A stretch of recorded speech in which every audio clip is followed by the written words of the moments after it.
Hello, I am the Wizard of Tales, and I'm here to guide you today. I know this video is the perfect companion to help my dear dreamers relax and drift off to sleep. Before we dive into a world of calm and serenity, don't forget to like the video, subscribe to the channel, and let me know where you're watching from and what time it is for you.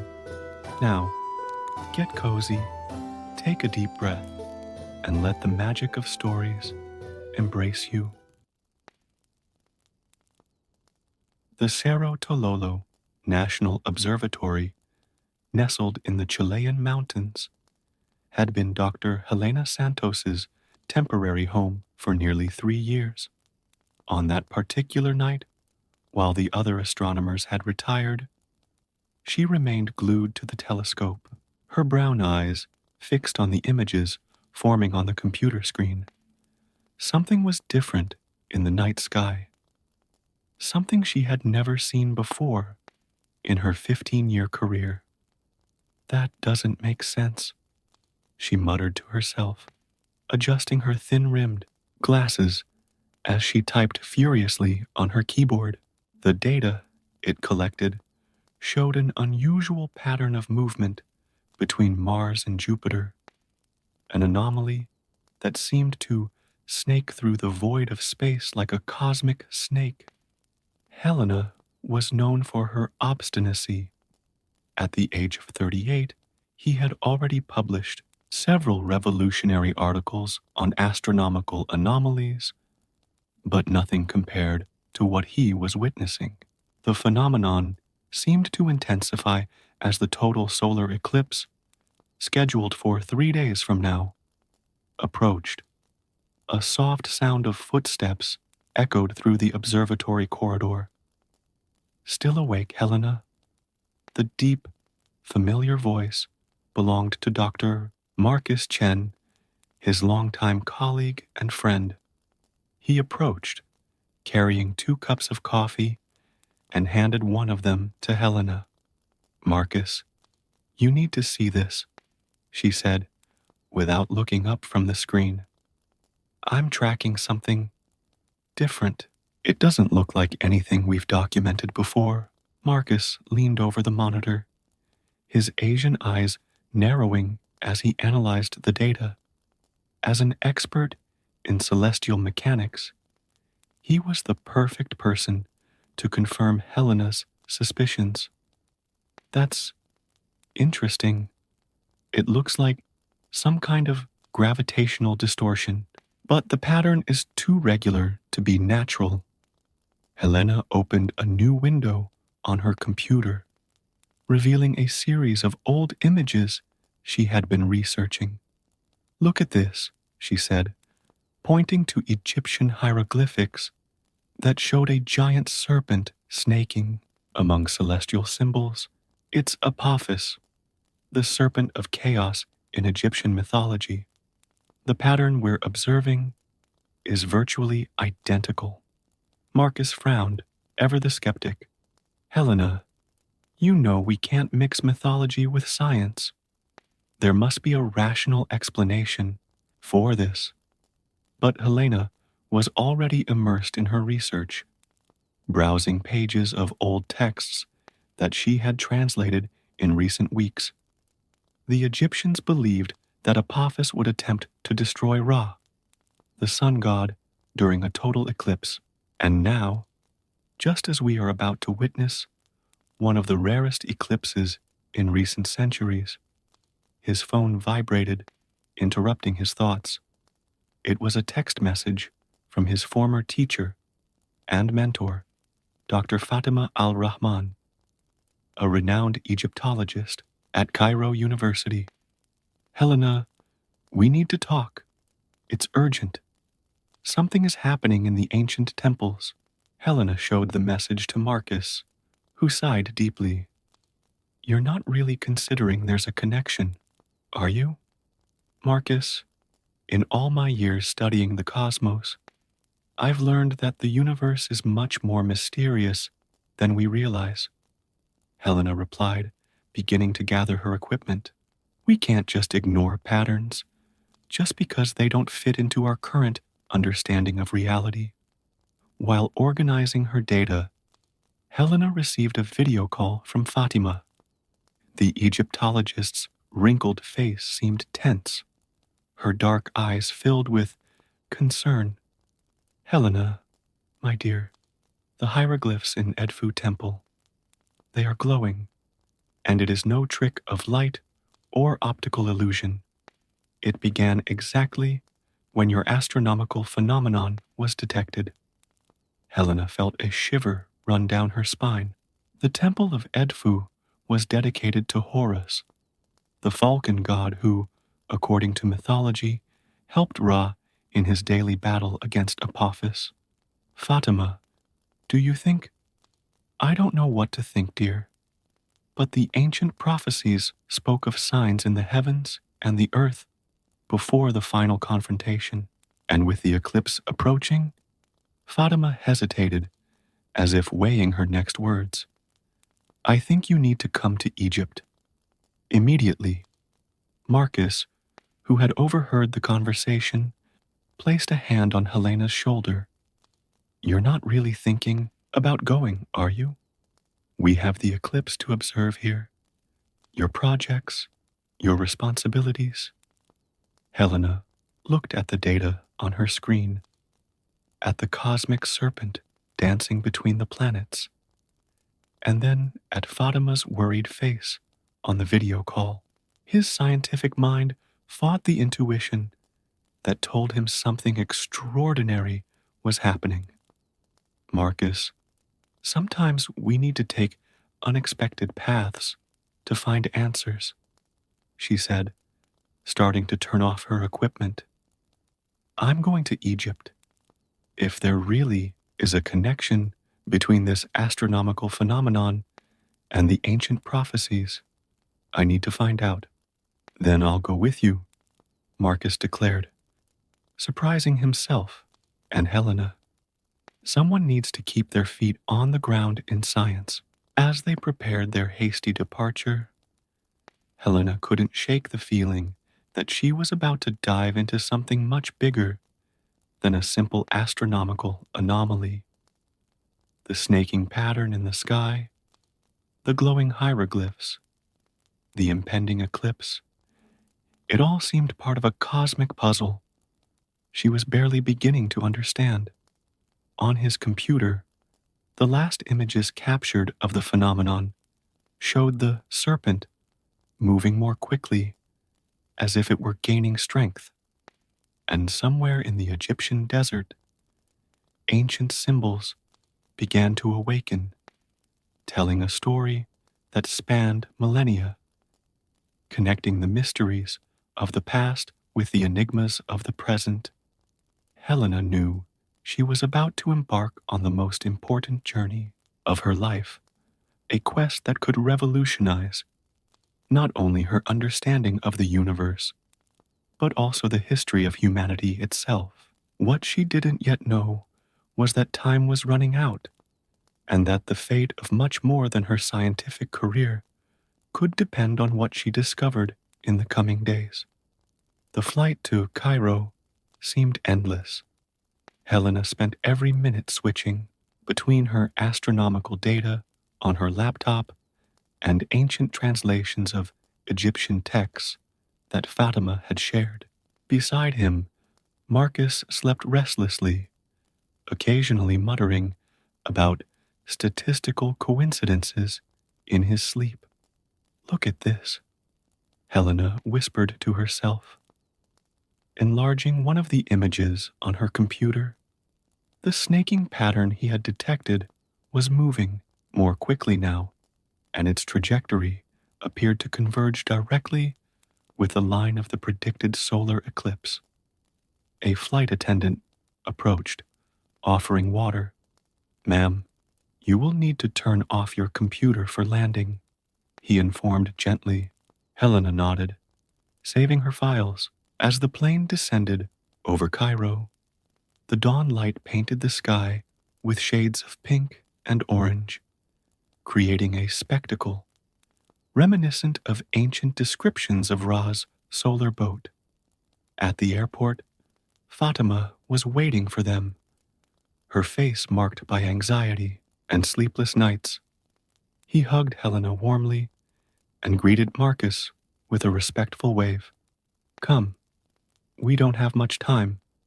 The demonstrations at the temples are intensifying.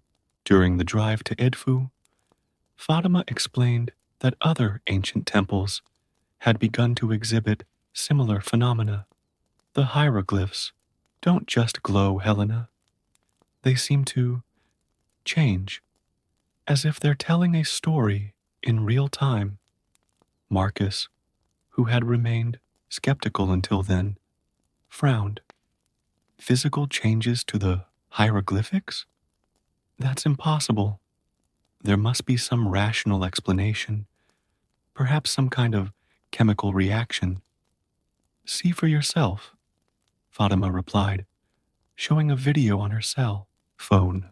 In the images, ancient symbols pulsed with a bluish light, their shapes subtly shifting like a hypnotic dance.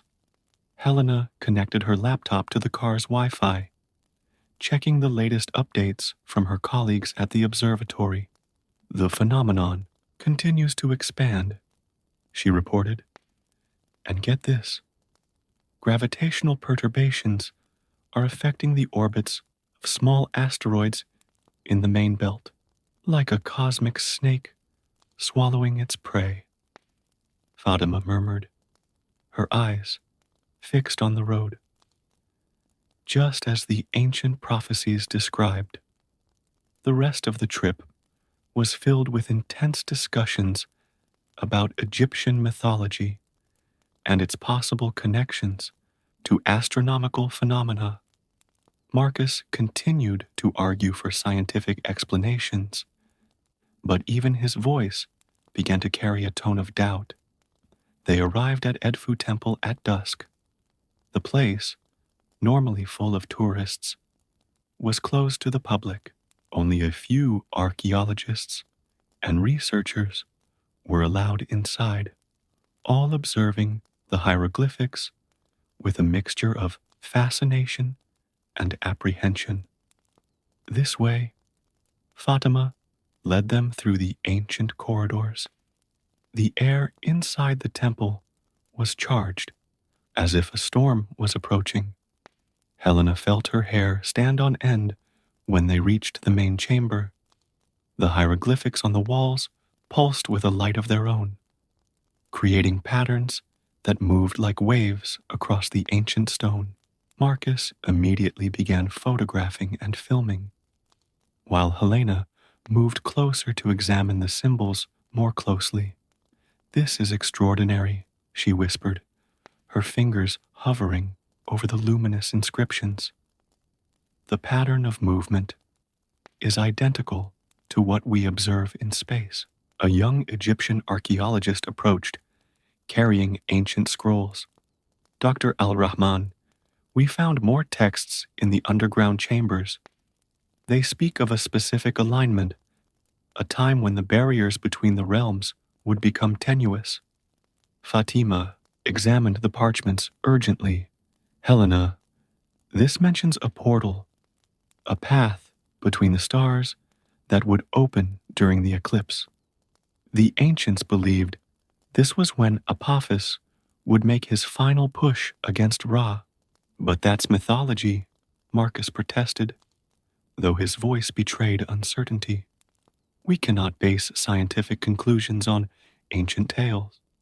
What if they're not just short stories?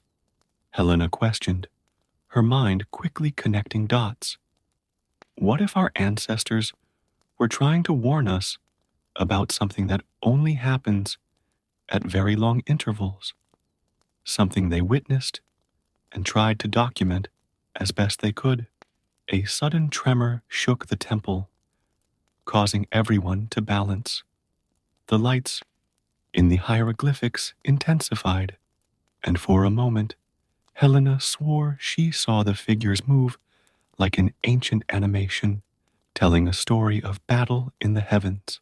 We need to correlate this data with my astronomical observations," she declared, already preparing her equipment. "If there really is a connection between the celestial phenomenon and these events, we need to understand it before the eclipse happens." Fatima nodded, quickly organizing a makeshift work area. "I have more translations on my laptop, texts that talk about specific signs that would precede Apophis's return." As they worked, Marcus continued to document the changes in the hieroglyphs, his scientific curiosity finally overcoming his skepticism. "The changes appear to follow a mathematical pattern," he noted, "as if they responded to some kind of external force."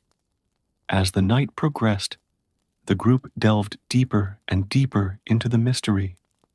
Helena alternated between astronomical analyses and studies of ancient texts, discovering correlations that defied conventional logic. The serpent in space continued its cosmic dance, approaching Earth in a trajectory that would coincide exactly with the moment of the eclipse. "Time is running out," Fatima murmured, watching the latest translations. "If the prophecies are correct, we have less than 48 hours before the portal opens." Helena looked up at the sky through an ancient opening in the temple's ceiling. The stars looked different from there, as if they were closer, more watchful. Somewhere among them, an ancient force moved, awakened from its millennial slumber, preparing for a confrontation that had been prophesied on the walls of that very temple thousands of years ago. What had begun as an astronomical anomaly was quickly transforming into something much larger, something that challenged modern understanding of the universe. And at the center of it all, an astronomer, an Egyptologist, and a skeptic found themselves in a race against time to decipher a mystery that could have consequences beyond their imagination. The night wore on at the Temple of Edfu as Helena, Marcus, and Fatima worked tirelessly to decipher the mysteries unfolding before them. The hieroglyphs continued their luminous dance on the ancient walls, casting shadows that seemed to take on a life of their own. "I found something," Helena exclaimed, her eyes fixed on the computer screen. "The data shows that the spatial anomaly is creating a kind of gravitational field of its own, something I've never seen before. It's as if it's conscious." Marcus momentarily abandoned his photographic documentation of the hieroglyphs to examine Helena's findings. "This defies every law of physics we know," he admitted, running a hand through his hair in frustration. "How can something have such directed behavior?" Fatima approached with more ancient parchments, her eyes shining with urgency. "The texts mention that Apophis was not just a serpent, but a manifestation of primordial chaos. The ancient Egyptians believed he possessed consciousness and purpose." A new tremor shook the temple, stronger than the previous one. Small particles of ancient dust danced in the air, illuminated by the unearthly light of the hieroglyphics. Helena noticed that the vibrations seemed synchronized with the pulsations of the symbols on the walls. "We need more data," declared Helena, beginning to establish a satellite connection with the observatory in Chile. "If we could correlate the gravitational disturbances with the manifestations here in the temple." His work was interrupted by screams coming from the lower chambers. The young Egyptian archaeologist came running, his face pale with astonishment. "You need to see this. The underground chamber. It's changing." The group quickly descended the ancient steps, their flashlights lighting the way through narrow corridors. The temperature dropped drastically as they went deeper into the temple, When they reached the chamber in question, everyone stopped, astonished. The walls of the underground chamber were covered in hieroglyphics that moved like liquid mercury, forming and reforming complex patterns. In the center of the ceiling, a particular symbol shined most brightly, the representation of Apophis swallowing the sun.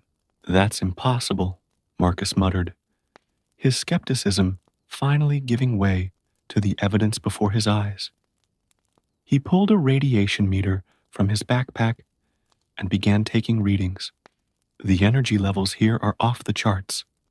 Helena connected her laptop to several sensors they had brought, starting to collect data.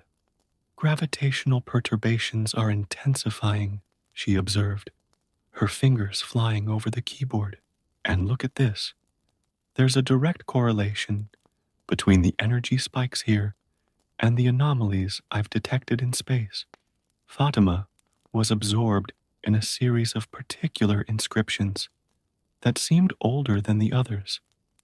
This talks about a ritual, she translated out loud.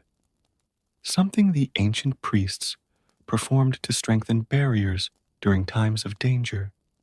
A ritual?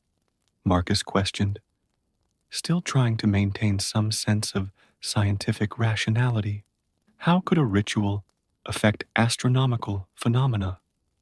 Maybe it's not the ritual itself, Helena pondered, an idea beginning to form in her mind. What if the ancient Egyptians had discovered a way to manipulate energy fields that we don't yet understand? What if the mathematics behind their rituals had a practical purpose? As they argued, the lights in the hieroglyphs began to pulse more rapidly, and the air in the chamber grew even colder. Helena felt increasing pressure in her ears, as if they were rapidly descending in altitude. The texts mention a specific alignment, Fatima continued, her hands shaking slightly as she unrolled yet another ancient scroll, not just from celestial bodies, but from points of power on earth. The Temple of Edfu was built at one of these points. Helena began overlaying old maps with her astronomical analyses on her computer. If we trace the trajectory of the spatial anomaly and project it onto these PowerPoints, she trailed off, her eyes widening. My God, they line up perfectly. Marcus walked over to see the results, his expression changing from skepticism to astonishment. This can't be a coincidence. The mathematical precision is perfect. A new tremor, more violent than the previous ones, shook the camera.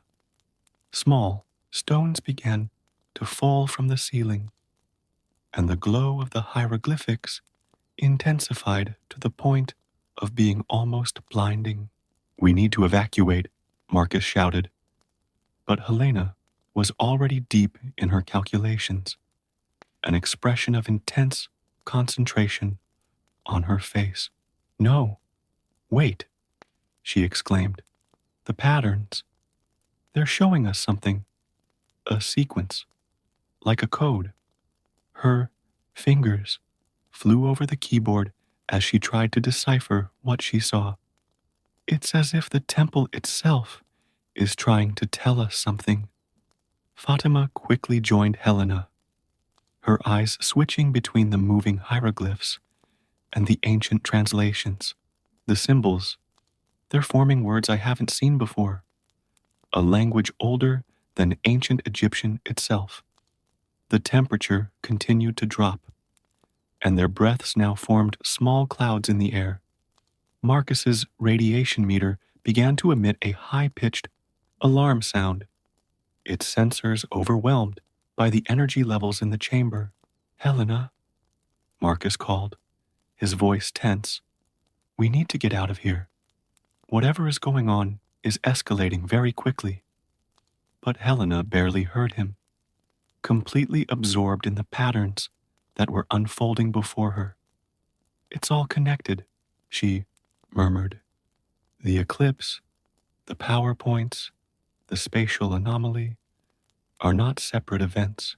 It's all part of a larger cycle, something the ancient Egyptians predicted and tried to warn us about. The sound of shattering stones echoed through the chamber, and thin cracks began to form on the walls. Bright hieroglyphs seemed to flow through these cracks like veins of light, connecting into increasingly complex patterns. We have less than 24 hours until the eclipse, Fatima reminded, her voice thick with urgency. If we don't figure out how to interpret these signals before then, she didn't need to complete the sentence. Everyone there could feel that they were on the brink of something monumental, an event that could forever change not only their understanding of the universe, but perhaps the very destiny of humanity. The moment the chamber's ceiling began to collapse, Marcus grabbed Helena and Fatima by the arms, pulling them towards the exit. The trio ran through the ancient corridors as rocks fell around them, the unearthly glow of the hieroglyphs lighting their way like a beacon in the darkness. The equipment, Helena shouted, trying to go back. Leave them, Marcus replied firmly. We can recover them after the structure stabilizes. When they finally emerged into the night air, panting and covered in ancient dust, they saw that the sky had changed dramatically. An aurora borealis danced over the Egyptian desert, a completely impossible phenomenon at that latitude. Gravitational disturbances are affecting Earth's magnetic field, Helena murmured, her eyes fixed on the curtains of light rippling above. It's starting. Fatima quickly set up a makeshift workspace on the temple steps, laying out scrolls and connecting her laptop to a portable generator. The texts mention signs like this, she said, quickly flipping through her notes. Lights in the sky, tremors in the earth, sacred symbols coming to life.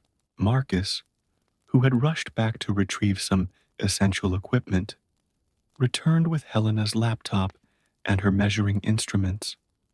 The readings are getting more intense, he reported, quickly configuring the sensors. Whatever is happening is accelerating. Helena immediately dove into her data, correlating the new information with her previous observations. The space snake, its trajectory has changed. It's moving more quickly now, as if it's responding to events here on Earth. A group of local archaeologists and researchers gathered around them, all watching with a mixture of fascination and terror as the lights in the sky intensified. The wind began to pick up, bringing with it a low, resonant sound, like a distant hums. We need to understand the ritual, Fatima declared, spreading out more parchment. The ancients would not have left these instructions if they were not important. Helena nodded, dividing her attention between the astronomical data and the ancient translations. The ritual seems to involve some kind of harmonization, she observed, as if they were trying to attune the temple's energies to something greater. Energy? Marcus questioned, although his usual tone of skepticism had been replaced by urgent curiosity. Are you suggesting they had technology to manipulate force fields? Technology might not be the right word, Helena replied, her fingers flying over the keyboard as she created new simulation models. But knowledge? Definitely. Look at this. She turned her laptop to show a three-dimensional graph where the temple's energy lines overlapped perfectly with the patterns of the spatial anomaly. They understood something about the fundamental structure of the universe that we have only begun to rediscover. A new tremor shook the ground, and more lights began to emanate from the temple entrances. The buzzing in the air intensified, making everyone need to raise their voices to be heard. The texts talk about a chant, Fatima continued, her eyes quickly scanning the ancient inscriptions. A specific sequence of sounds that, when combined with certain movements, could open a channel of communication. Communication with what? Marcus asked, although something in his expression suggested he already suspected the answer. With whatever is coming, Helena replied softly, her eyes fixed on the dancing lights in the sky. The ancient Egyptians weren't just trying to warn us about Apophis. They were giving us tools to confront him. One of the local archaeologists, an elderly man with decades of experience in ancient sites, approached with an object wrapped in cloth. We found this in the excavations a few months ago, he said, unfolding the package to reveal a ceremonial sistrum, a sacred musical instrument of the ancient Egyptians. It started vibrating today, for the first time in thousands of years. Helena took the instrument carefully, feeling it hum softly in her hands. When she moved it, the small metal plates inside it produced a sound that seemed to resonate with you, the hum in the air. The mathematical patterns in hieroglyphics, she murmured, an idea beginning to form. They're not just instructions. They're sheet music, music designed to interact with specific frequencies in the universe. Fatima quickly began translating more texts, confirming Helena's theory. Yes, the priests used a combination of sounds and movements to strengthen the barriers between the worlds. It was a protective ritual, but based on principles that we could call scientific. We have less than 12 hours until the eclipse, Marcus reminded him, checking his instruments. And by my calculations, the spatial anomaly will intersect the eclipse line exactly over this location.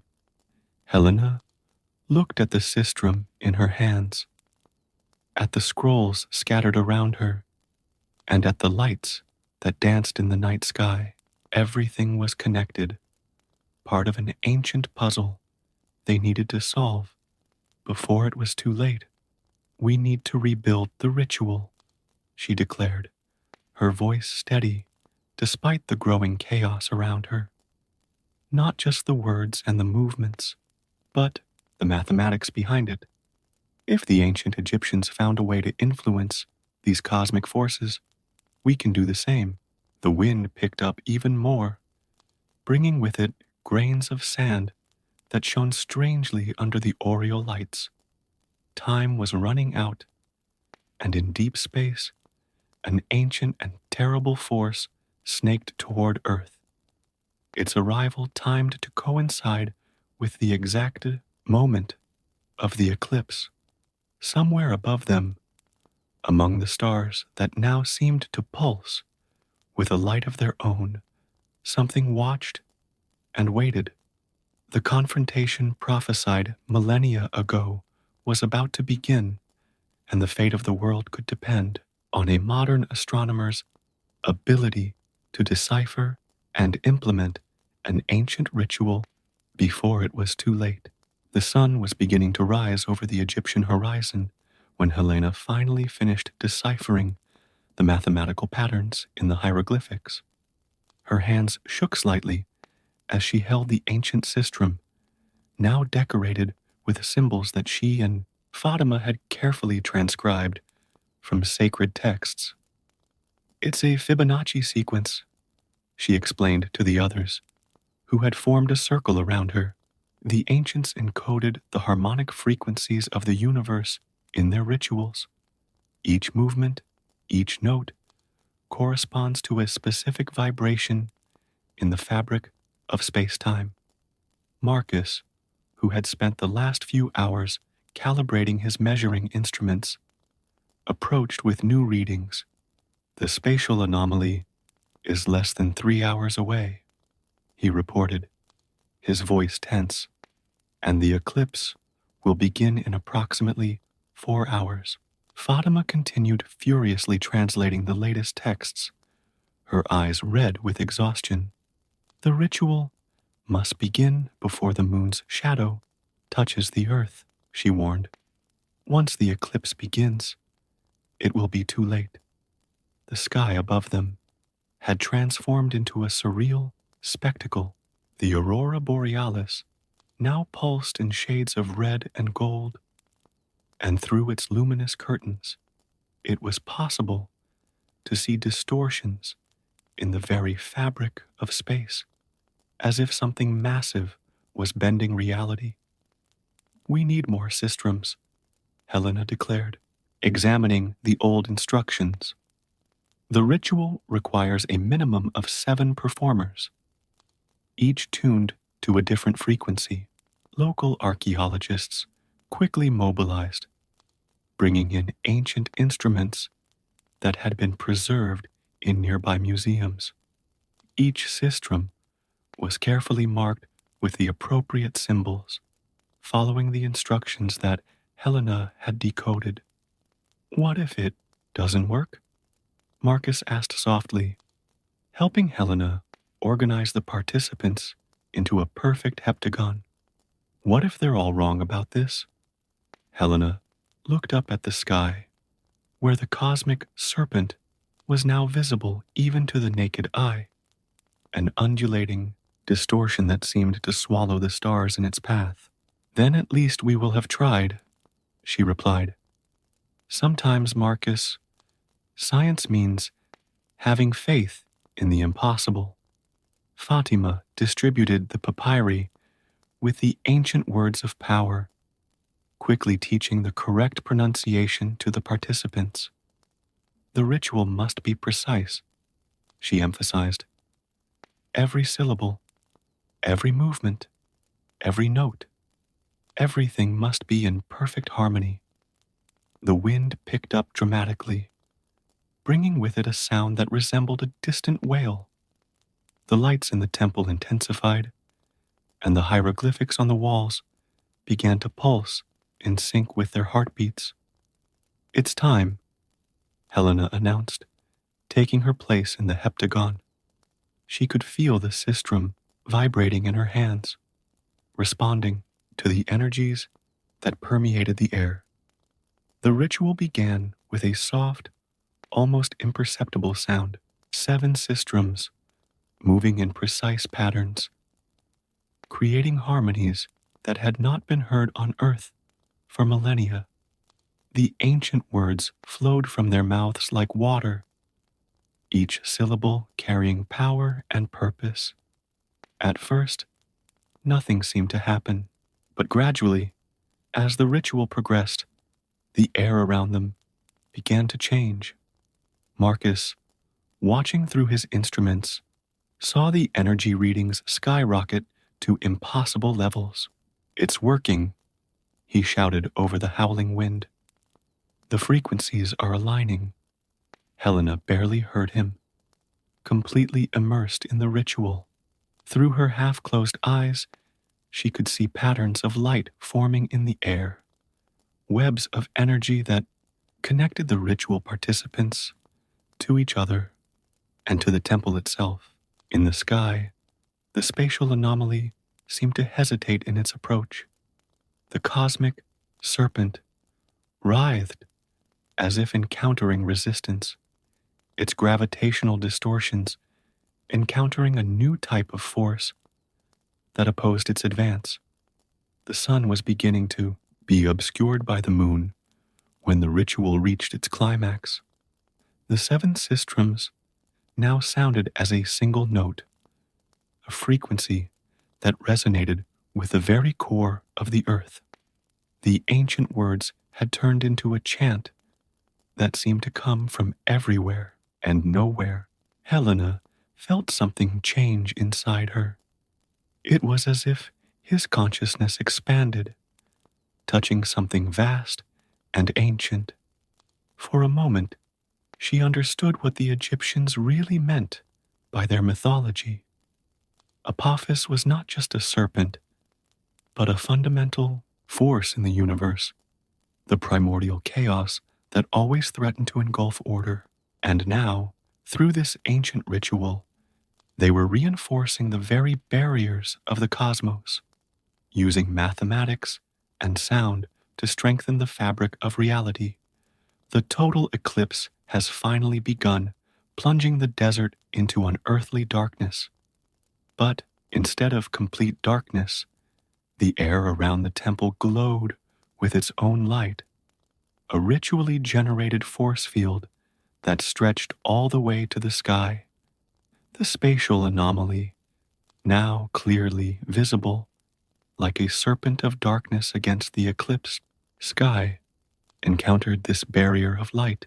For a tense moment, it seemed as if the force of chaos might win, its gravitational distortions threatening to tear apart space itself. But the ritual continued. 7 voices joined in perfect harmony. 7 systems dancing in precise mathematical patterns. The light barrier pulsed stronger, and slowly, inexorably, the serpent began to retreat. It was Marcus who first noticed the change in his instruments. Gravitational perturbations are decreasing, he shouted. Whatever you guys are doing, it's pushing the thing back into space. Helena could hardly believe what her eyes were seeing. The force that threatened to engulf their world was being repelled by something as simple and as complex as music and mathematics. Just as the ancient Egyptians had predicted, the eclipse began to pass, light gradually returning to the desert. As the sun re-emerged, the spatial anomaly disappeared into the depths of the cosmos, leaving only a clear sky and an exhausted but triumphant group of people. The ritual ended naturally, the systems falling silent one by one until only the gentle desert wind could be heard. Helena lowered her instrument with shaking hands, barely able to believe what they had just accomplished. We did it, Fatima whispered, tears of joy and relief running down her wrinkled face. After all these millennia, the ritual still worked. Marcus was busy checking his instruments one last time, an incredulous smile on his face. I'm going to spend the rest of my life trying to explain this scientifically, he admitted. Helena looked at the sistrum in her hands, at the ancient temple that had kept this secret for so long, and at the sky that now seemed closer and more mysterious than ever. Maybe some things don't need to be explained, she said softly. Perhaps it is enough to know that our ancestors understood more about the universe than we realized, and that their wisdom can still save us today. And as the sun shone over the Egyptian desert, Helena knew that her understanding of the cosmos had changed forever. The line between science and magic, between past and present, between order and chaos, was thinner than anyone had imagined, and somewhere in the stars, an ancient force waited, knowing that humanity still held the secrets to maintaining the balance of the universe.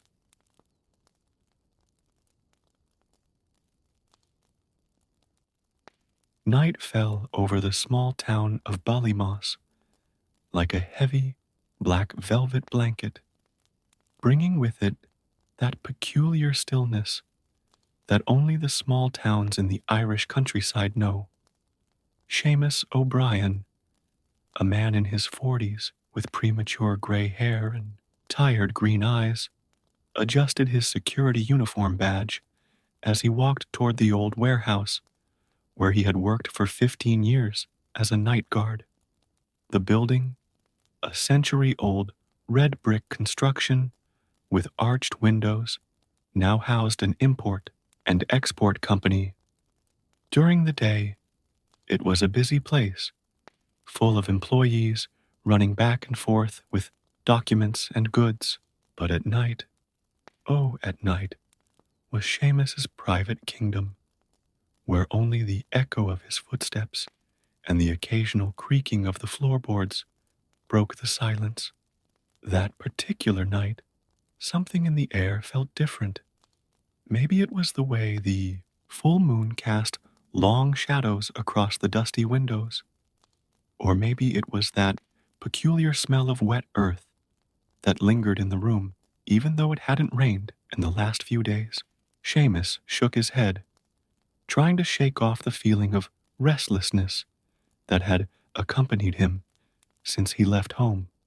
In his small monitoring room, he organized his nightly routine, as he always did. Coffee thermoses on the table, flashlight checked, radio communicator tested. He picked up his worn notebook, where he recorded any occurrence during his shift, a habit he maintained more out of stubbornness than necessity, as nothing noteworthy happened rarely. It was during his first round, around 11 p.m., that he noticed the first irregularity. A toolbox that was always kept in the third-floor storage room was inexplicably in the middle of the second-floor hallway. Seamus frowned, trying to remember if an employee could have left it there during work hours. Unlikely. He always did a thorough check before starting his shift, and that box definitely wasn't there before. It must have been Pete, he muttered to himself, referring to the afternoon janitor, although he knew Pete was too meticulous to leave anything out of place. Even so, he placed the box back in its original place and made a note in his notebook. The following hours brought more inexplicable events. A swivel chair that he swore he saw in one room appeared in another. Documents that were perfectly stacked on a table were scattered across the floor, although all the windows were closed, making the wind impossible. Around 3 in the morning, Seamus started hearing sounds. It wasn't the normal noises of an old building settling down, but rather muffled giggling and what sounded like the sound of hooves on the wooden floor. Your first instinct was to call the police, but what would you say? That there was laughter and the sound of hooves in a closed building? It was then that he saw something that made him question his own sanity. In the reflection of one of the windows in the fourth-floor corridor, for a fraction of a second, he thought he saw a creature. It wasn't big, maybe the size of a pony, but its shape seemed to be constantly changing, like smoke dissipating into the air. Seamus knew the old Irish legends well. Her grandmother used to tell stories about magical creatures that inhabited the Green Island long before humans arrived. Among them, he spoke of the puka, a shape-shifting spirit known for its nocturnal antics. The descriptions varied. Sometimes he appeared as a black horse with golden eyes, sometimes as a goat or even a giant rabbit, but it always brought with it an aura of chaos and fun. "Don't be ridiculous," he said to himself, rubbing his tired eyes. "They're just stories for children." But when he returned to his monitoring room, he found his coffee thermos completely empty, although he was sure it was still half full. And next to the thermos, a small puddle of coffee formed the perfect shape of a horseshoe. The rest of the evening passed in a state of nervous anticipation. Seamus spent more time than usual making his rounds, always feeling like something or someone was watching him from the shadows. Occasionally, he caught glimpses of movement out of the corner of his eye. But when he turned around, he found only emptiness. When the sun finally began to rise, turning the sky pink through the warehouse windows, Seamus was exhausted and confused. His notebook, normally filled with 2 or 3 lines a night, now contained pages of unexplained occurrences. As he waited for the morning shift to arrive, he contemplated whether he should mention anything about the night's events. He decided not to. Who would believe a story about a folk spirit getting up to mischief in a modern warehouse? As he left the building, however, he was sure he heard one last giggle, followed by the distinct sound of retreating hooves. And there, near the staff entrance, stood a single coal-black feather, shimmering with an unearthly glow in the morning light. Seamus took it, putting it in his uniform pocket. Something told him that his work routine was about to change drastically, and as he walked home under the morning sky, he couldn't help but smile, thinking that maybe, just maybe, his grandmother's stories weren't just tales to put children to sleep. The following night, Seamus arrived at work earlier than usual. The black feather he had found that morning rested in his pocket, a tangible reminder that the events of the previous night were not just a figment of his solitary imagination. As he made his initial inspection of the building, he noticed that the air seemed thicker, filled with that same sense of expectation he had felt before. Pete, the janitor, was finishing his shift when Seamus found him in the second-floor hallway. "Anything strange around here last night?" he asked casually, studying his colleague's reaction. "Nothing out of the ordinary," replied Pete, adjusting his worn cap. "Except," he hesitated for a moment, "the tools were all out of order this morning. I thought you might have needed them." Seamus just nodded, saving the information. After Pete left, he started to prepare his monitoring room differently. In addition to the usual coffee in the thermos, he also brought a small plate of oatmeal cookies, his grandmother's favorite. She always said that pukas had a weakness for homemade sweets. "If you're there," he said loudly to the seemingly empty room, "you're welcome to share my snack." He felt a little foolish, talking to himself, but he remembered his grandmother's stories about how pukas appreciated good manners and kindness. For a few hours, nothing happened. Seamus made his rounds normally, although he paid extra attention to every shadow and noise. It was during his coffee break, around midnight, that he noticed 2 of the cookies were missing from his plate, although he hadn't heard or seen anything approaching. "I hope you enjoyed it," he murmured, a small smile forming on his lips. As if in response, he heard a distant chuckle, followed by the now familiar sound of hooves.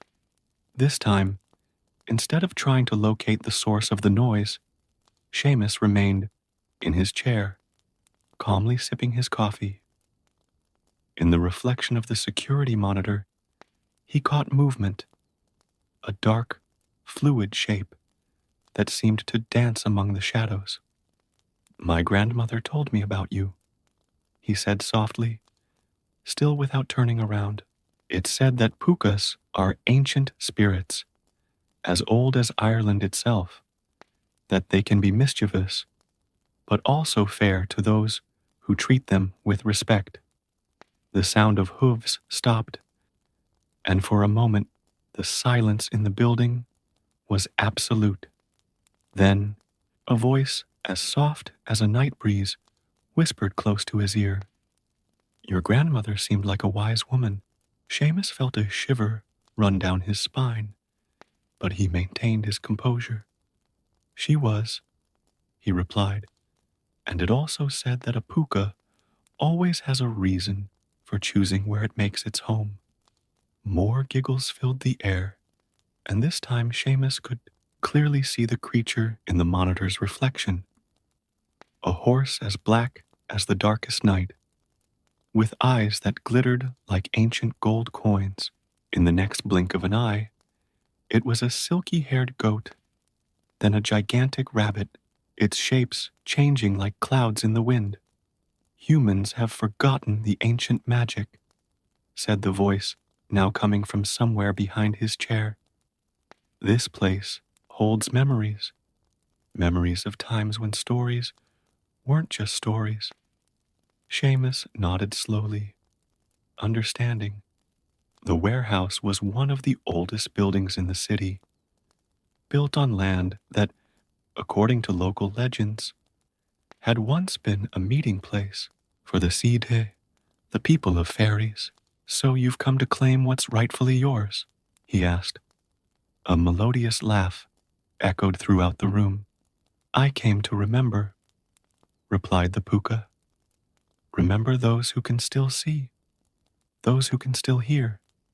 It was then that Seamus made a apia decision that would change his work nights forever. Perhaps, he said, finally turning in his chair, we can come to an agreement. You can feel free to remind people as long as it doesn't cause any real harm. In return, perhaps we can share stories during my long nights of wakefulness. For a long moment, there was only silence. Then, right before his eyes, the air began to condense, forming the figure of a tall, slender man, dressed entirely in black, with golden eyes that seemed to contain all the malice and wisdom in the world. A deal, said the puka, an enigmatic smile playing on his lips. Humans rarely understand the weight of agreements with our own. Are you sure this is what you want, Seamus O'Brien? The way the creature pronounced his name made Seamus feel as if she knew not just his name, but every detail of his life. Even so, he remained firm. I'm sure, he replied, as long as we set some boundaries. The puka's smile widened, showing teeth that for a moment seemed too sharp to be human. Limits, he murmured. Yes, we can discuss boundaries and stories. I have many stories to tell, Night Guardian. Stories your grandmother never knew. As the night progressed, Seamus began to realize that his life had changed irrevocably. The deal he was about to make with a creature from ancient Irish legend would certainly bring consequences he could barely imagine. But as he watched the puka casually change form, as they discussed the terms of their peculiar partnership, he couldn't help but feel that, for the first time in 15 years, his work nights promised to be truly interesting. What he didn't yet know was that making deals with magical creatures was like trying to hold water in your hands. No matter how careful you are, there's always something that slips through your fingers.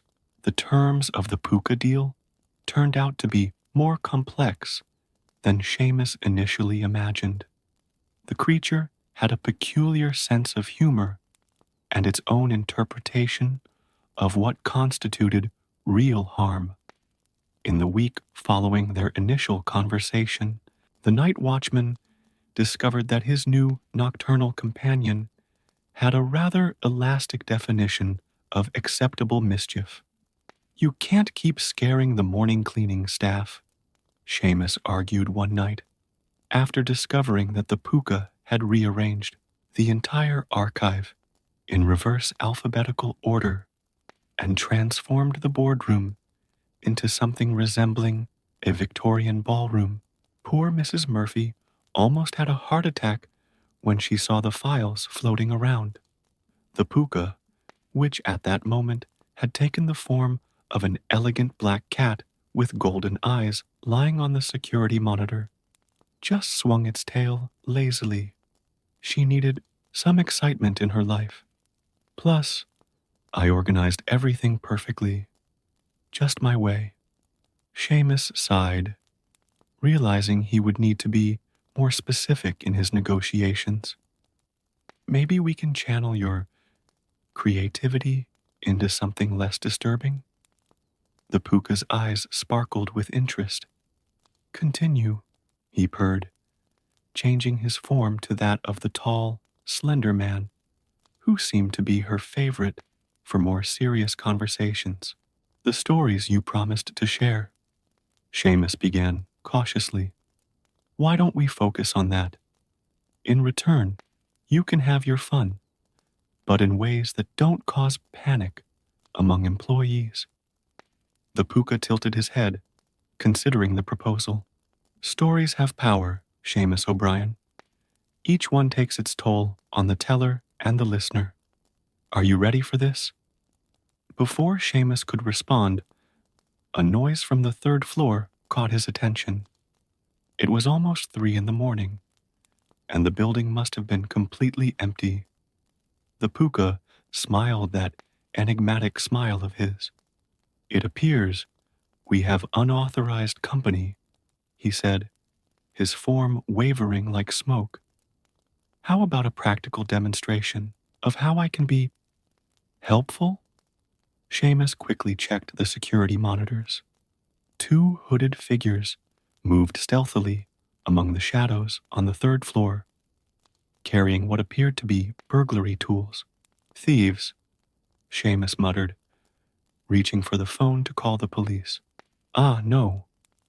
The puka interfered, placing a translucent hand over the device. Let me show you how we dealt with invaders in ancient times. I promise no one will get hurt. Permanently. There was something about the way the puka said permanently that made Seamus hesitate. But before he could protest, the creature had already dissolved into the shadows, leaving only the echo of its signature laugh. Over the next few minutes, Seamus watched a series of events on the monitors that seemed straight out of a comedic horror film.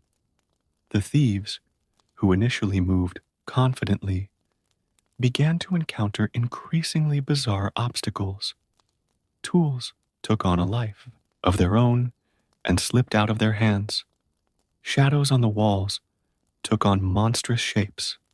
The sound of hooves echoed throughout the hallways, seeming to come from all directions at once. The final blow came when the puka, taking the form of a gigantic black horse with fiery eyes, materialized before the invaders. The scream they let out probably woke up half the block. In their rush to flee, they left behind not only their tools, but also their cell phones and a wallet. When the puka returned to the monitoring room, it was in the form of a small crow, apparently very pleased with itself. See? No real harm. Just a memorable lesson in the dangers of trespassing on other people's property. Seamus couldn't help but laugh, despite his initial concern. I suppose this is an example of the kind of protection you can offer? Among other things, replied the puka, returning to his humanoid form.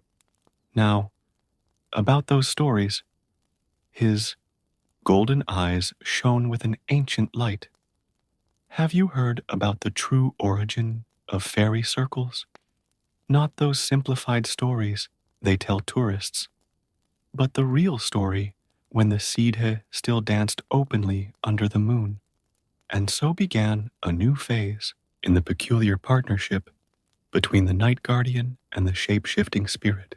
Each night, as Seamus made his rounds, the puka accompanied him, taking on different forms and sharing stories that made traditional fairy tales seem like children's tales. What Seamus didn't realize was that each shared story created a deeper bond between them, and that the puka in his age-old cunning, was gradually weaving a web of enchantment around the warehouse and its keeper. The consequences of this growing bond would begin to manifest in ways that not even the experienced spirit could fully predict. Meanwhile, warehouse workers began to notice subtle changes in their work environment. The air seemed livelier, the shadows deeper, and occasionally objects appeared in unlikely places, always accompanied by an inexplicable scent of wet earth and the distant sound of laughter. The puka's stories began to affect Seamus in unexpected ways. During the day, as he tried to sleep, his dreams were populated by images of fairy balls in secret clearings and ancient battles between magical creatures. The ordinary world seemed increasingly opaque in comparison to the wonders his nocturnal companion shared. One particularly cold night, while making his usual rounds, Seamus noticed something different about the puka's behavior. The creature, which normally bounced between forms with joyful abandon, stood constantly like a large black raven, its golden eyes more alert than usual. "Is something wrong?" Seamus asked, sensing the tension in the air. The puka landed on the stair railing, its feathers shining with an unearthly luster. "The veils between the worlds are thin tonight," he replied in his melodious voice. "Others may be observing our little arrangement with interest. Others?" Seamus felt a shiver run down his spine. "What kind of others?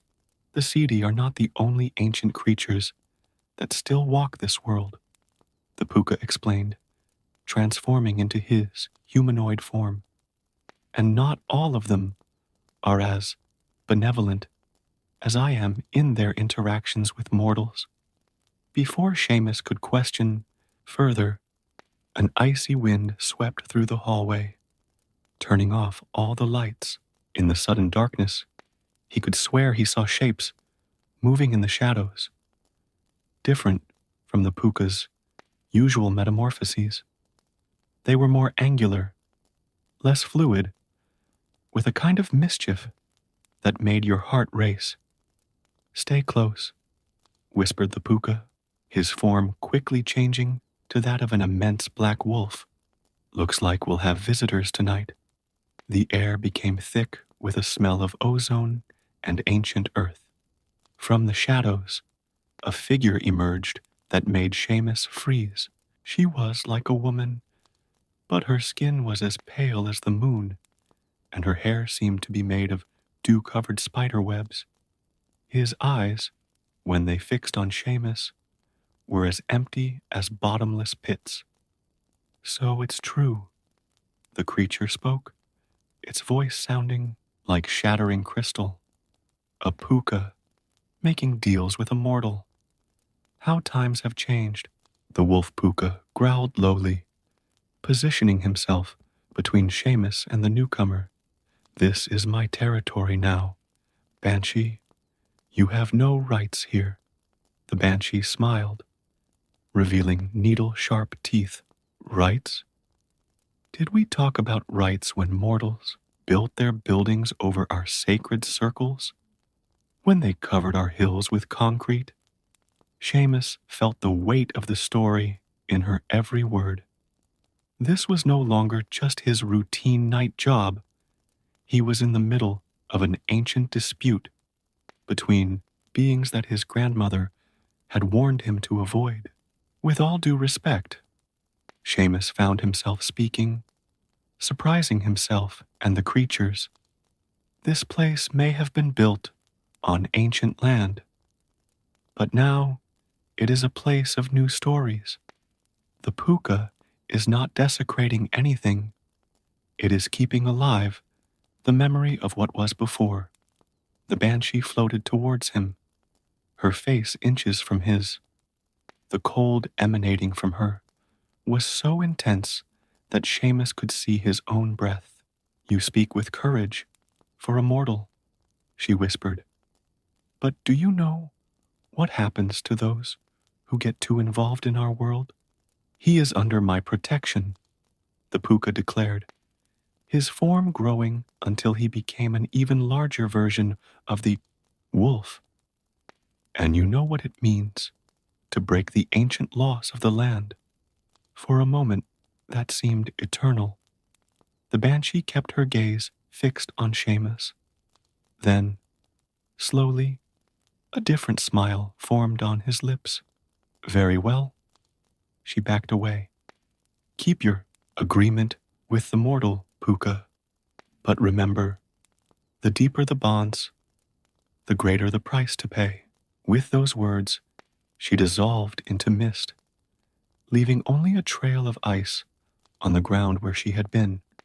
The lights flickered back to life, and the air gradually lost its otherworldly density. The puka returned to its humanoid form, but Seamus noticed that it seemed more substantial than normal, less ethereal. You took a risk by speaking to her, the spirit said, his voice mixing concern and admiration. I couldn't keep quiet, Seamus replied. This place isn't just my job anymore. It's something more. Yes, agreed the puka, his golden eyes shining with a new intensity. It's something more. But Banshee was right on one point. There's always a price to pay when worlds mix. As they continued their rounds, Seamus realized that something fundamental had changed. The veil between the ordinary and the extraordinary had grown even thinner, and the stories the puka told now seemed to resonate with a deeper, more personal truth.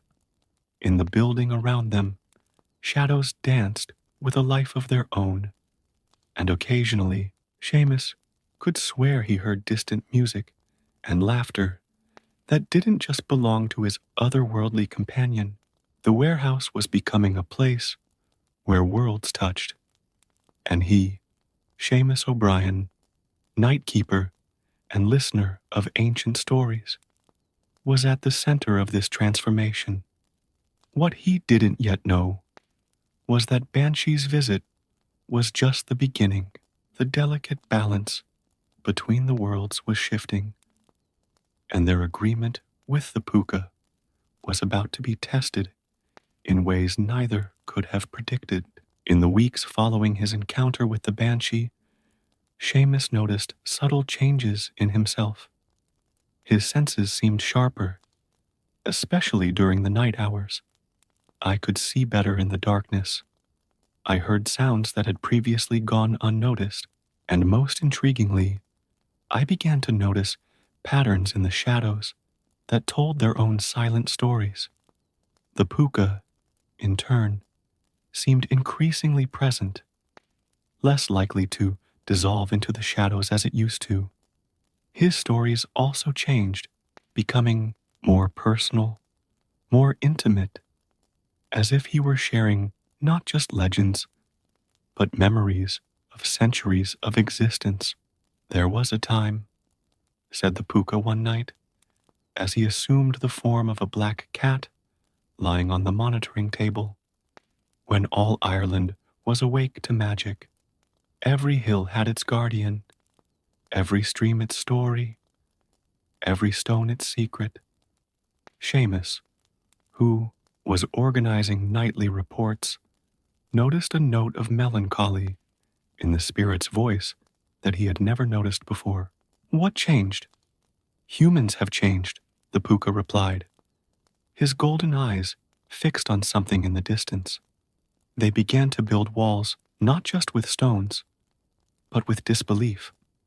With each generation, fewer people could see, fewer could hear, until we became just stories to lull children to. Movement on the security monitor caught Seamus's attention. On the screen, shadows danced unnaturally on the third floor. More visitors? He asked, tense at the memory of the banshee. The puka watched the screen with renewed interest. Not exactly, he replied, his form changing to that of a raven. They are echoes. The veil is growing thinner in this place, Seamus. Your presence, our connection, is awakening old memories. In previous weeks, daytime employees had begun reporting strange experiences more frequently. Distant music was heard in the empty hallways. The scent of wildflowers filled closed rooms, and occasionally someone swore they saw figures dancing in the late afternoon shadows. Is this dangerous? Seamus questioned, remembering Banshee's warning about the price of mixing worlds. The puka flew to his shoulder, his feathers brushing gently against his neck. Ancient magic is never safe, but it is also not inherently malicious. It is like a river. It can feed or drown, depending on how you navigate its currents. That night, during his usual patrol, Seamus began to see more than just shadows on the warehouse walls. He saw fragments of ancient memories, harvest celebrations that had taken place on this very plot of land centuries before the building existed, dances under the moonlight, secret encounters between mortals and magical beings. What's happening to me? He whispered, more to himself than to his supernatural companion.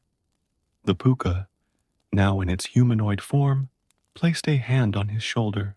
The touch, surprisingly solid, sent a shiver of ancient energy through his body. You are awakening, Seamus O'Brien.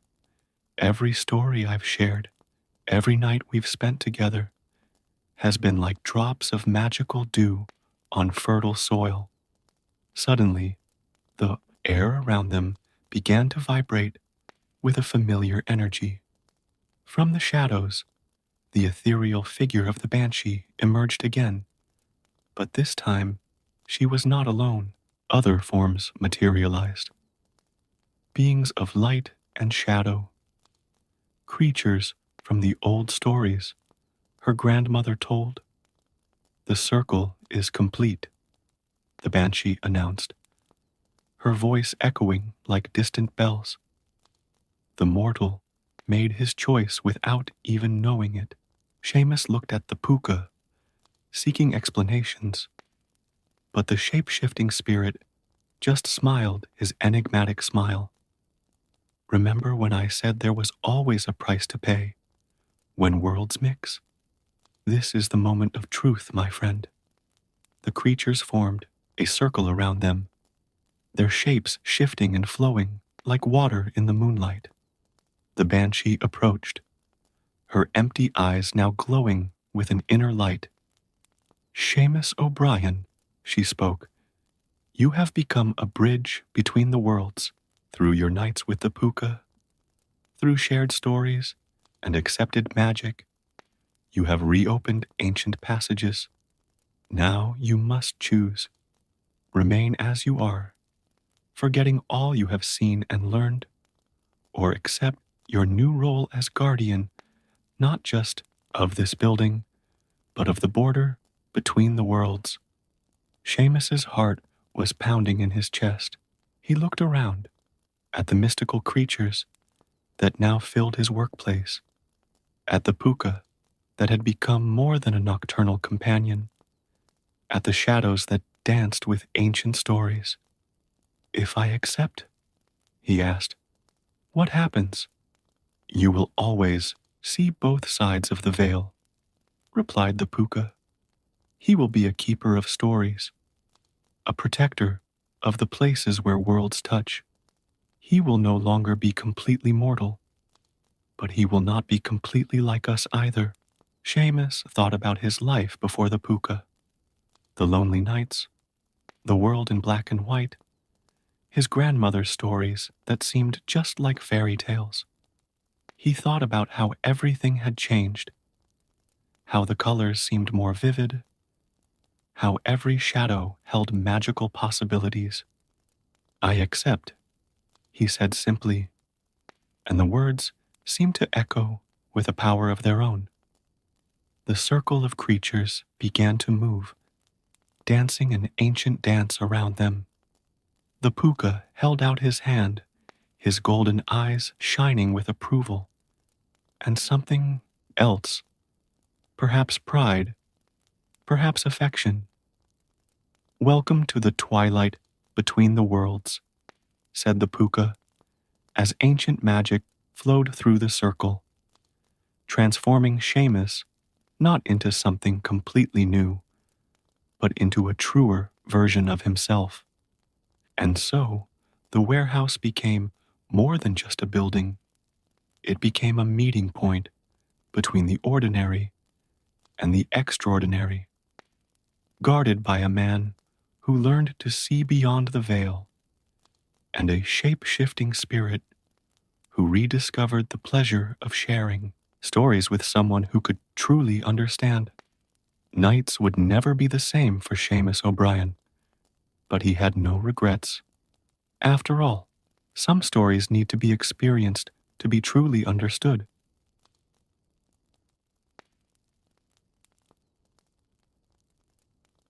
The rising sun tinted the towering temples of Teotihuacan with hues of gold and crimson, while a gentle breeze carried the scent of copal through the wide corridors of the holy city.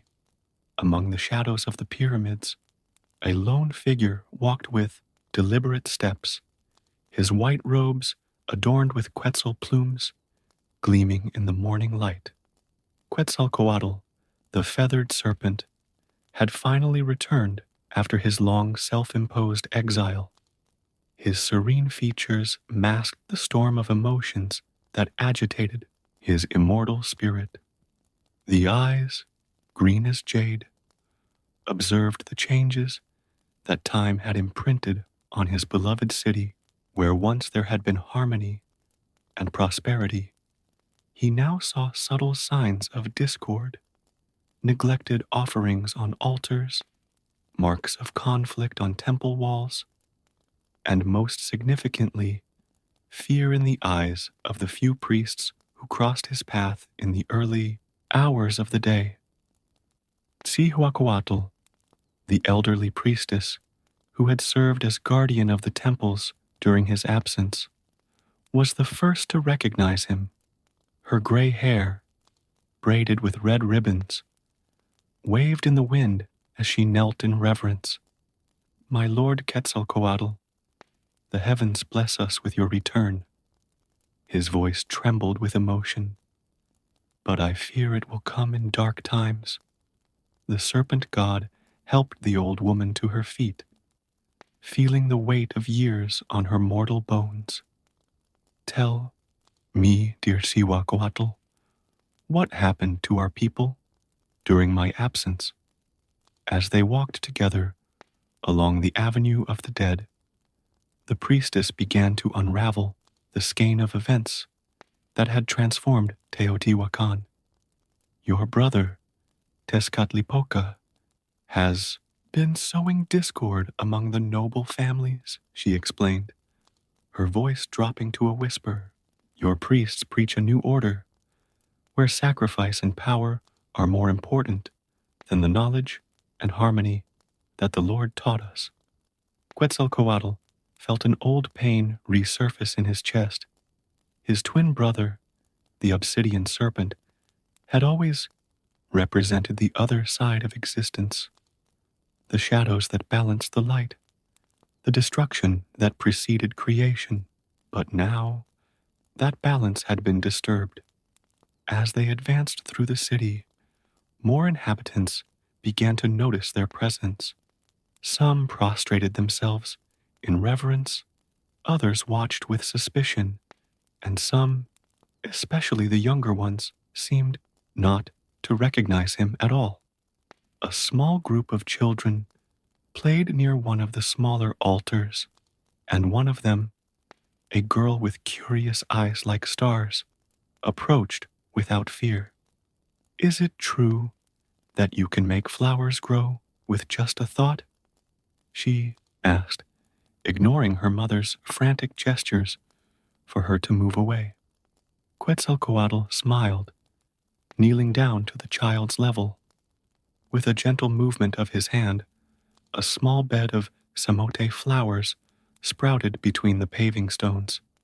The moment of enchantment was interrupted by a serious sound of drums coming from the great temple. The rhythm was different from what Quetzalcoatl remembered. More aggressive, more urgent, Cihuacoatl turned pale when he heard the sound. The priests of Tezcatlipoca summoned the people to the midday ritual, she explained. They changed many of the old ceremonies. As they approached the ceremonial center, the magnitude of the changes became more evident. The ancient paintings that told stories of creation and harmony had been replaced by depictions of battles and sacrifices. The sweet aroma of copal was now mixed with a more metallic odor that Quetzalcoatl knew all too well. At the top of the main pyramid, a figure covered in a jaguar skin and adorned with obsidian conducted a ritual. Even from a distance, Quetzalcoatl could feel the dark energy emanating from the place. It was his brother's unmistakable signature, even if Tezcatlipoca was not personally present. The nobles are divided into factions, Cihuacoatl continued, as they watched the crowd gathering in the square. Some remain faithful to your teachings, my lord, but others have been seduced by the promises of power and wealth of your brother's followers. There are conflicts almost daily, and the old alliances with other cities are falling apart. Quetzalcoatl watched silently, his heart heavy with the knowledge of what would need to be done. His return would not just be a matter of resuming his place as the spiritual guide of his people. It would require facing his own brother in a conflict that could shake the very foundations of the cosmos. The flower girl was still following him, now holding one of the flowers he had created. Why do some say you abandoned us? She asked, with the innocence characteristic of children. Quetzalcoatl felt the weight of all the souls of Teotihuacan in his words. Sometimes, he replied softly, we need to step away to better understand our path. But now I'm back, and there's a lot of work to be done. His eyes lifted to the sky, where dark clouds were beginning to form, bringing with them the harbinger of a great storm. The sound of drums reached its crescendo, and Quetzalcoatl knew that the moment to reveal himself had arrived. The battle for the heart of Teotihuacan and the balance of the cosmos itself was about to begin. His brother, Tezcatlipoca, certainly already knew of his presence, and the forces of creation and destruction would once again meet in a clash that would determine the fate of all. The crowd thickened in the central square, while the drums maintained their relentless rhythm. Quetzalcoatl, still next to Cihuacoatl and the little flower girl, watched the growing number of people who gathered for the ritual. The colorful robes of the nobles mixed with the simple attire of the merchants and farmers, creating a living mosaic that snaked between the monumental structures. The priest, covered in jaguar skin, raised his arms to the sky, his thundering voice echoing down the steps of the pyramid. Brothers of Teotihuacan, the great Tezcatlipoca shows us the path of strength. Through sacrifice, we will achieve the power that is ours. The words seemed to resonate with part of the crowd, especially among the younger warriors, who brandished their weapons in approval. Quetzalcoatl felt a subtle shift in the air, not just the harbinger of the coming storm, but a shift in the very fabric of reality. His brother was nearby, his presence a shadow that lay over the city like a blanket of obsidian. The little girl next to him trembled unconsciously, clinging tighter to the flower she was holding. Cihuacoatl, he said softly, take the child to a safe place. What is about to happen is not for innocent eyes. The elderly woman nodded, understanding the gravity of the moment, and gently led the reluctant girl away from the square. As he ascended the steps of the pyramid, Quetzalcoatl's every step reverberated with an ancient power. Some of those present began to notice his approach, and a murmur of recognition spread through the crowd. The priest of Tezcatlipoca interrupted his speech, his eyes wide behind his jaguar mask. My people. Quetzalcoatl's voice sounded clear and melodious, contrasting with the priest's harsh tone.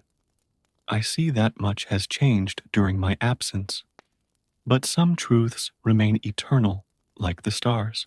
As he spoke, small flowers sprouted among the stones of the pyramid, their petals dancing in the increasingly strong wind.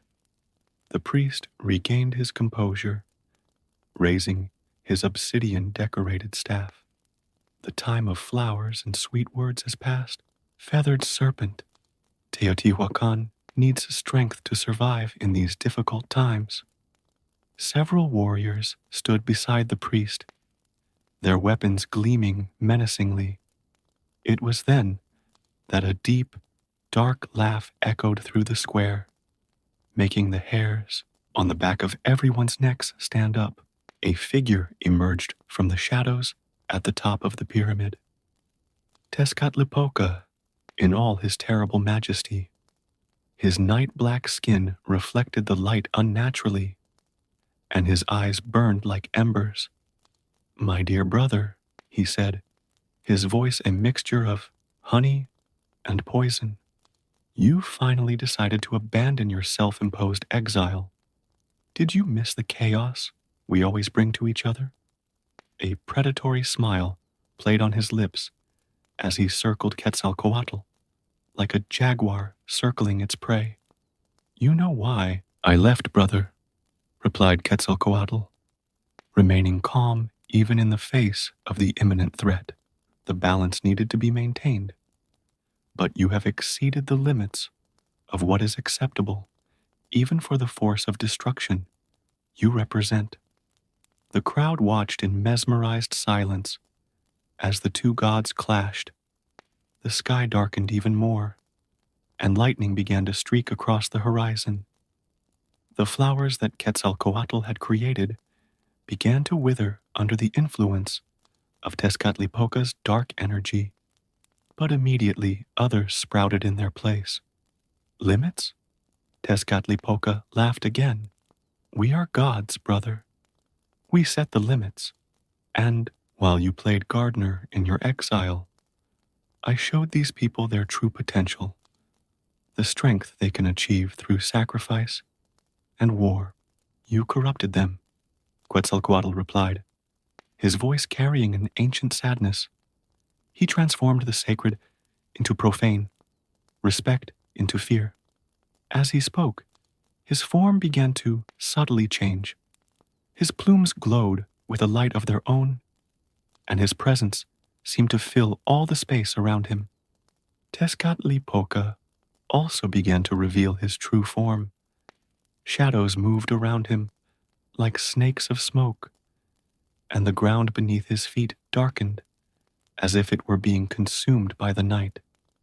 You were always so dramatic, brother. There is no corruption. There is only power, and those brave enough to seek it. A particularly loud thunderclap shook the pyramid, and the tension in the air became almost palpable. The mortals present began to retreat, instinctively feeling that they were about to witness a conflict beyond their understanding. There is still time to restore balance, Quetzalcoatl offered, extending a hand toward his brother. We can work together, as we did at the beginning of time. For a brief moment, something like hesitation passed through Tezcatlipoca's eyes, but it was soon replaced by cold determination. Balance is an illusion, brother. It always has been. There is only power, and those strong enough to wield it.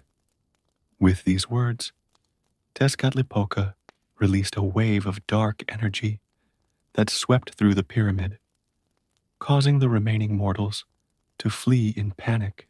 Quetzalcoatl erected a barrier of golden light, protecting himself and those below. The battle between the divine brothers was about to begin, and with it, the fate of Teotihuacan would be decided. The sky was now completely black, except for the flashes of lightning that intermittently illuminated the surreal scene at the top of the pyramid. Light and shadow, creation and destruction. Two aspects of the cosmos about to collide in a clash that would echo through the ages. The first blow of the battle resounded like thunder, making the pyramid itself tremble beneath his feet. The energies of the two gods clashed in an explosion of light and shadow, creating a terrifying and beautiful spectacle. Quetzalcoatl maintained his defensive stance, his plumes glowing with increasing intensity as he absorbed and redirected his brother's dark attacks. Tezcatlipoca moved like black smoke, his form alternating between human and bestial, his attacks increasingly ferocious. "You've always been like this, brother," he teased between blows. "Always on the defensive, always trying to protect these weak mortals. Why don't you show your true power?" Tezcatlipoca's words carried a challenge that Quetzalcoatl knew well. It was the same pattern that had led them to the previous conflict so many cycles ago. But this time, the feathered serpent was prepared. With one fluid movement, he transformed the energy of the next attack into a swarm of butterflies of light that surrounded his brother, each carrying a memory of the times they worked together to maintain the balance of the cosmos. "Our power was never destined for destruction's sake," replied Quetzalcoatl, his voice echoing with the wisdom accumulated during his exile. "We are two sides of the same coin, brother. The darkness you represent is necessary, but it must dance in harmony with the light." For a moment, the images reflected in the butterfly's wings seemed to affect Tezcatlipoca. His darkened form wavered, and through the mask of fury, Quetzalcoatl glimpsed something of the brother he had known at the beginning of time. But the hesitation lasted only an instant. With a roar that shook the heavens, Tezcatlipoca scattered the butterflies in a blast of dark energy. "Harmony, look around you, brother. The world has changed while you hid. Mortals no longer seek your precious wisdom. They want power, strength, domination." The battle intensified, with both gods partially assuming their serpentine forms. Where their energies collided, reality and myth merged. Obsidian flowers bloomed to die in the same instant, while shadows gained color and light turned to tangible darkness. Below, in the city, the inhabitants of Teotihuacan watched the divine clash with a mixture of terror and admiration. Cihuacoatl had gathered a group of priests and priestesses faithful to the ancient teachings, and together they chanted protective chants, creating an energetic barrier that protected citizens from the side effects of the divine battle. The little flower girl, who had managed to escape Chihuahuatl's surveillance, watched hidden behind a column. Their innocent eyes perceived something that many adults failed to see, that the struggle between the divine brothers reflected a conflict much deeper and more personal than it seemed. At the height of the battle, Quetzalcoatl executed an unexpected maneuver. Instead of countering a particularly powerful strike from Tezcatlipoca, he lowered his defenses at the last moment. The dark energy hit him directly, but instead of destroying him, it was absorbed and transformed. For a brief moment, the feathered serpent's body became a living mosaic of light and shadow. "See, brother," said Quetzalcoatl, his voice reverberating with ancient power. "Light and shadow, creation and destruction, they are parts of the same whole. They cannot exist separately." As he spoke, his body emanated an aura that combined the golden luminosity of his plumes with the deep darkness of obsidian. Tezcatlipoca stopped his attack, momentarily disconcerted by his brother's transformation. What did you do during your exile?" he asked, a note of uncertainty in his normally confident voice. "I have learned to accept my own darkness," replied Quetzalcoatl softly, "and to understand that you, brother, also carry light within you. That is why our conflict can never have a winner.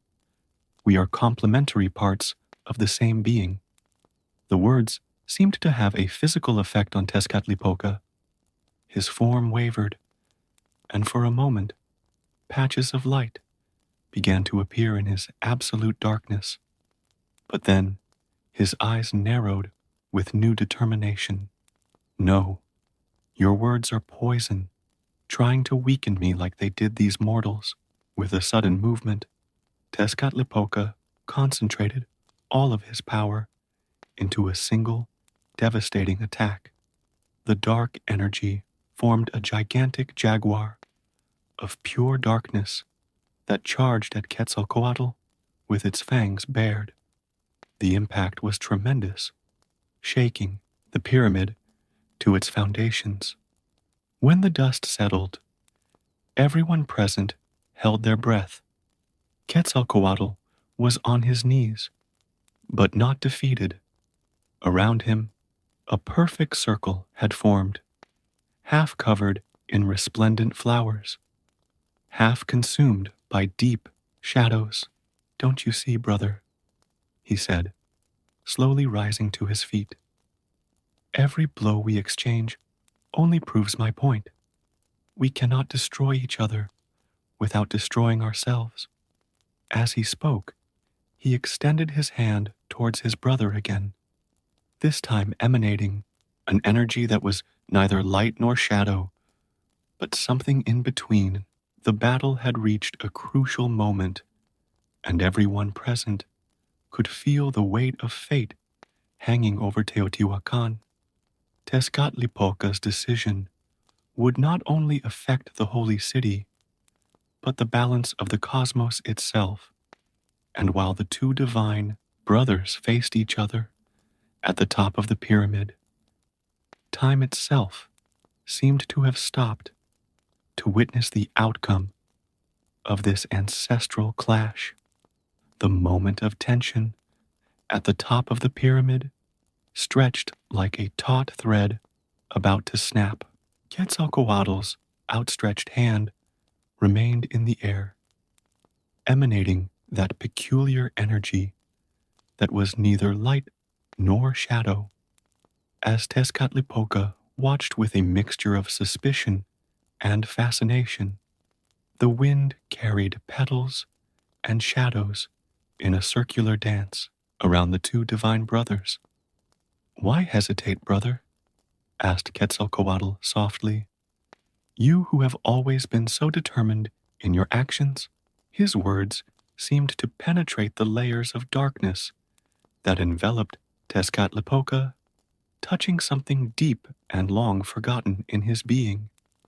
Tezcatlipoca flexed his fingers, sparks of dark energy crackling in his hands.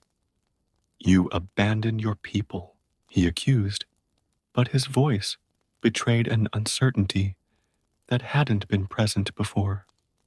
It left them vulnerable, and I made them stronger, strengthened. Quetzalcoatl's voice carried an ancient sadness, or made them fear. Look at them, brother, truly look. Below them, the city of Teotihuacan stretched out like a living map of their dispute. In some areas, flowers and vegetation had burst through the stones, brought by the power of Quetzalcoatl.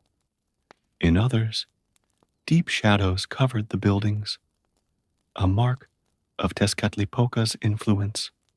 The inhabitants were divided between these two realities, some seeking the light, others taking refuge in the darkness. The little flower girl, still in her hiding place, let out a small sigh that attracted the attention of both gods. She held in her hands both one of Quetzalcoatl's golden flowers and a fragment of dark obsidian, and in her innocent eyes there was no fear of either. See how she fears neither light nor darkness, observed Quetzalcoatl.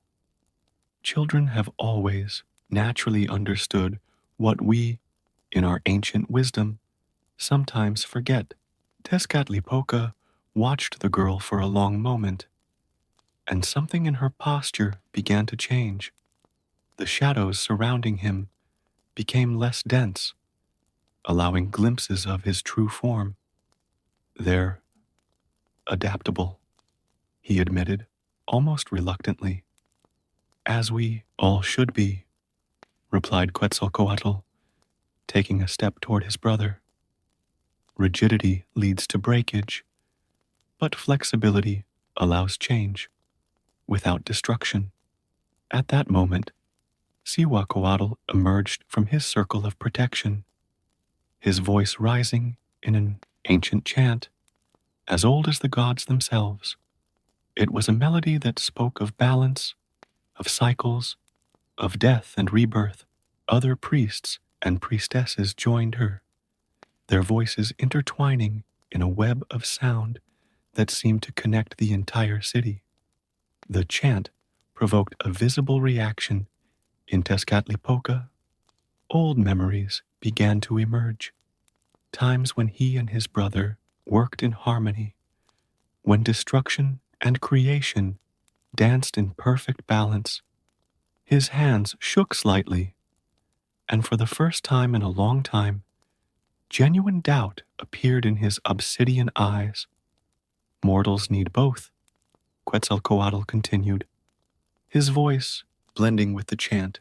They need darkness to appreciate the light, challenge to develop strength, death to value life, but they also need hope, creation, renewal. A ray of sunlight broke through the dark clouds, creating a beam of light that illuminated the two brothers. Where the light touched Tezcatlipoca's body, small points of light began to appear, like stars in a night sky. It was as if a long-suppressed part of his being was finally finding expression. What if? Tezcatlipoca hesitated, his words coming out with difficulty.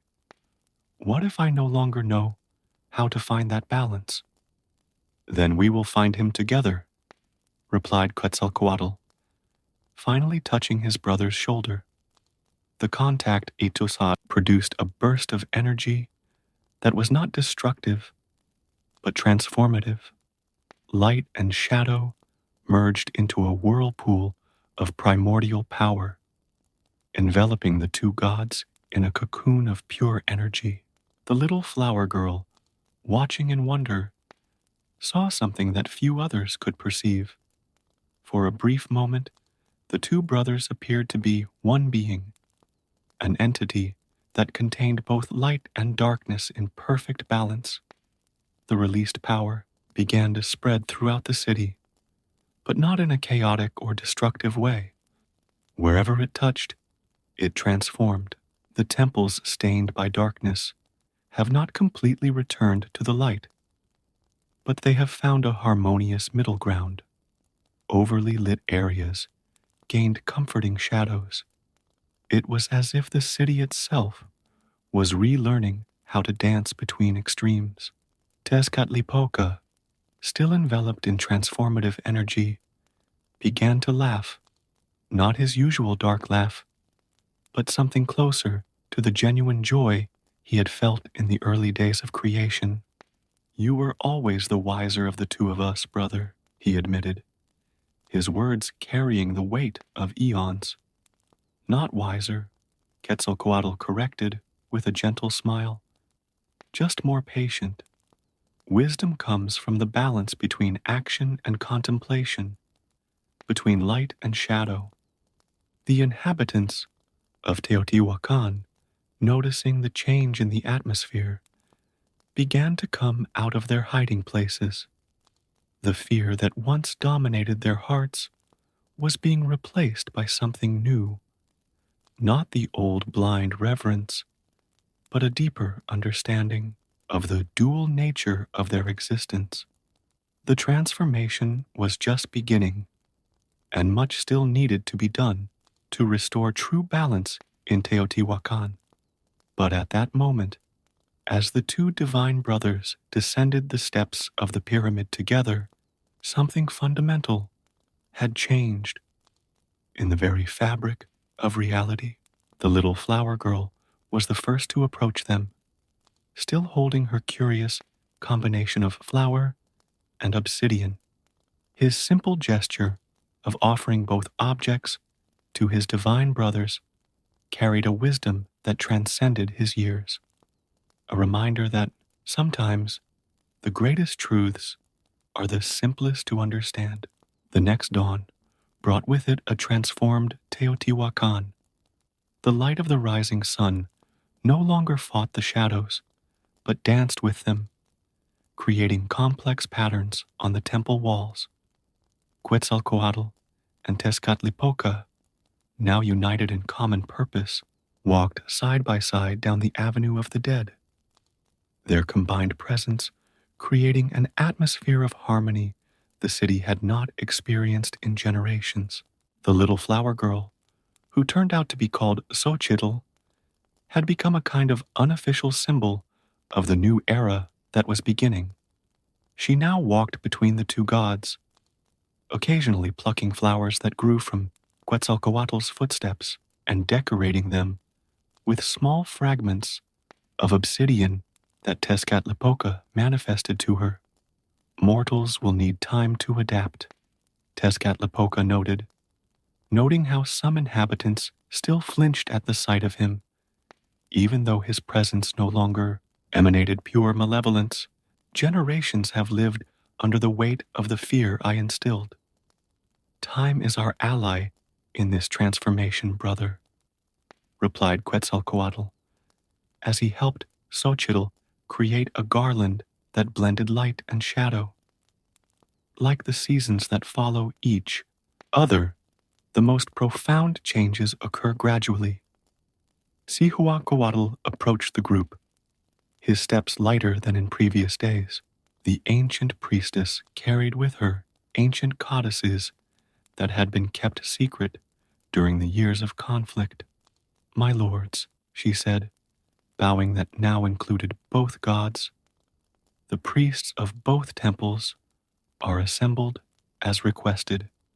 In the great hall of the main temple, priests dressed in white and black stood on opposite sides of the room, years of mutual distrust evident in their tense postures. Quetzalcoatl and Tezcatlipoca positioned themselves in the center of the room, their combined energies creating a space where light and shadow blended in perfect balance. "Our paths were never truly separate," Quetzalcoatl began, his voice reaching everyone present. Just as day needs night, creation needs destruction so that new cycles can begin. And just as darkness needs light to have meaning, Tezcatlipoca continued, his voice now carrying a new depth. Power without wisdom is empty, and strength without purpose is mere violence. So Chittle, who had sat between the two groups of priests, began weaving flowers and obsidian into a circular pattern, inadvertently creating a powerful symbol that captured everyone's attention. His children's work demonstrated a truth that adults had forgotten: the beauty of the union of opposites. Over the next few days, subtle but significant changes began to manifest themselves in Teotihuacan. Rituals were gradually transformed to honor both light and shadow. Bloody sacrifices were replaced by offerings that celebrated both life and death, flowers that withered to nurture new seeds, obsidian that reflected light in hypnotic patterns. The Divine Brothers worked together to restore balance, each complementing the other's actions. Where Quetzalcoatl brought knowledge and healing, Tezcatlipoca offered strength and protection. Where one taught how to create, the other showed when it was necessary to let go. The city's children were the first to truly embrace the new order. Following Xochitl's example, they began to create games that celebrated both divine aspects. Their laughter echoed through the halls of the holy city, a sound that had not been heard so often in a long time. They teach us as much as we teach them, Tezcatlipoca observed one afternoon, as he watched a group of children playing tag between light and shadow.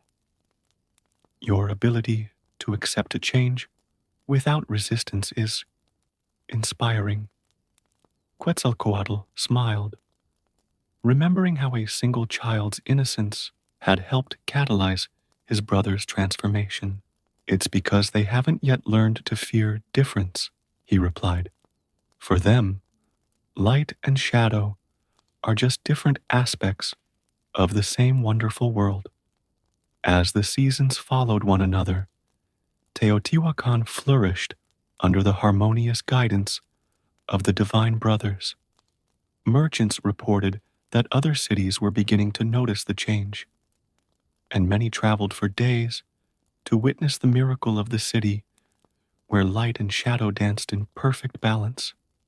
Cihuacoatl, although aged, found new energy in her role of recording the transformations. She trained a new generation of scribes to document not only events, but also lessons learned about the importance of balance and acceptance of opposites. On a particularly starry night, Quetzalcoatl and Tezcatlipoca found themselves at the top of the pyramid where they had fought their last battle. The site, once marked by destruction, now boasted a unique garden where luminous flowers grew among obsidian crystals, creating a spectacle of light and shadow that reflected the stars above. I never imagined I would find peace and harmony, Tezcatlipoca admitted, his dark form now dotted with tiny points of light, like moving constellations.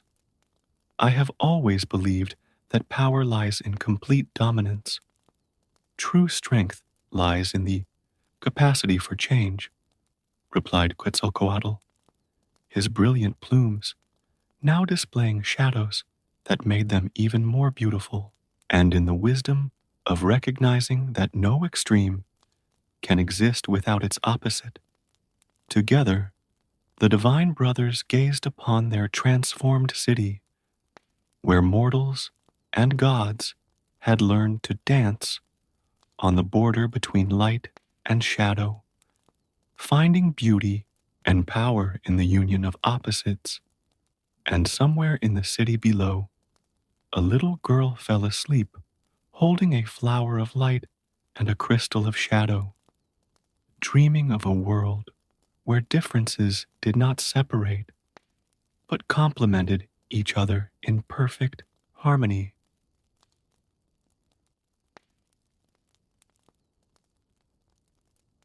The frigid air of Asgard cut through the golden clouds as Sleipnir, the majestic eight-legged steed, surveyed the horizon of the realm of the gods from his usual perch in the royal stables.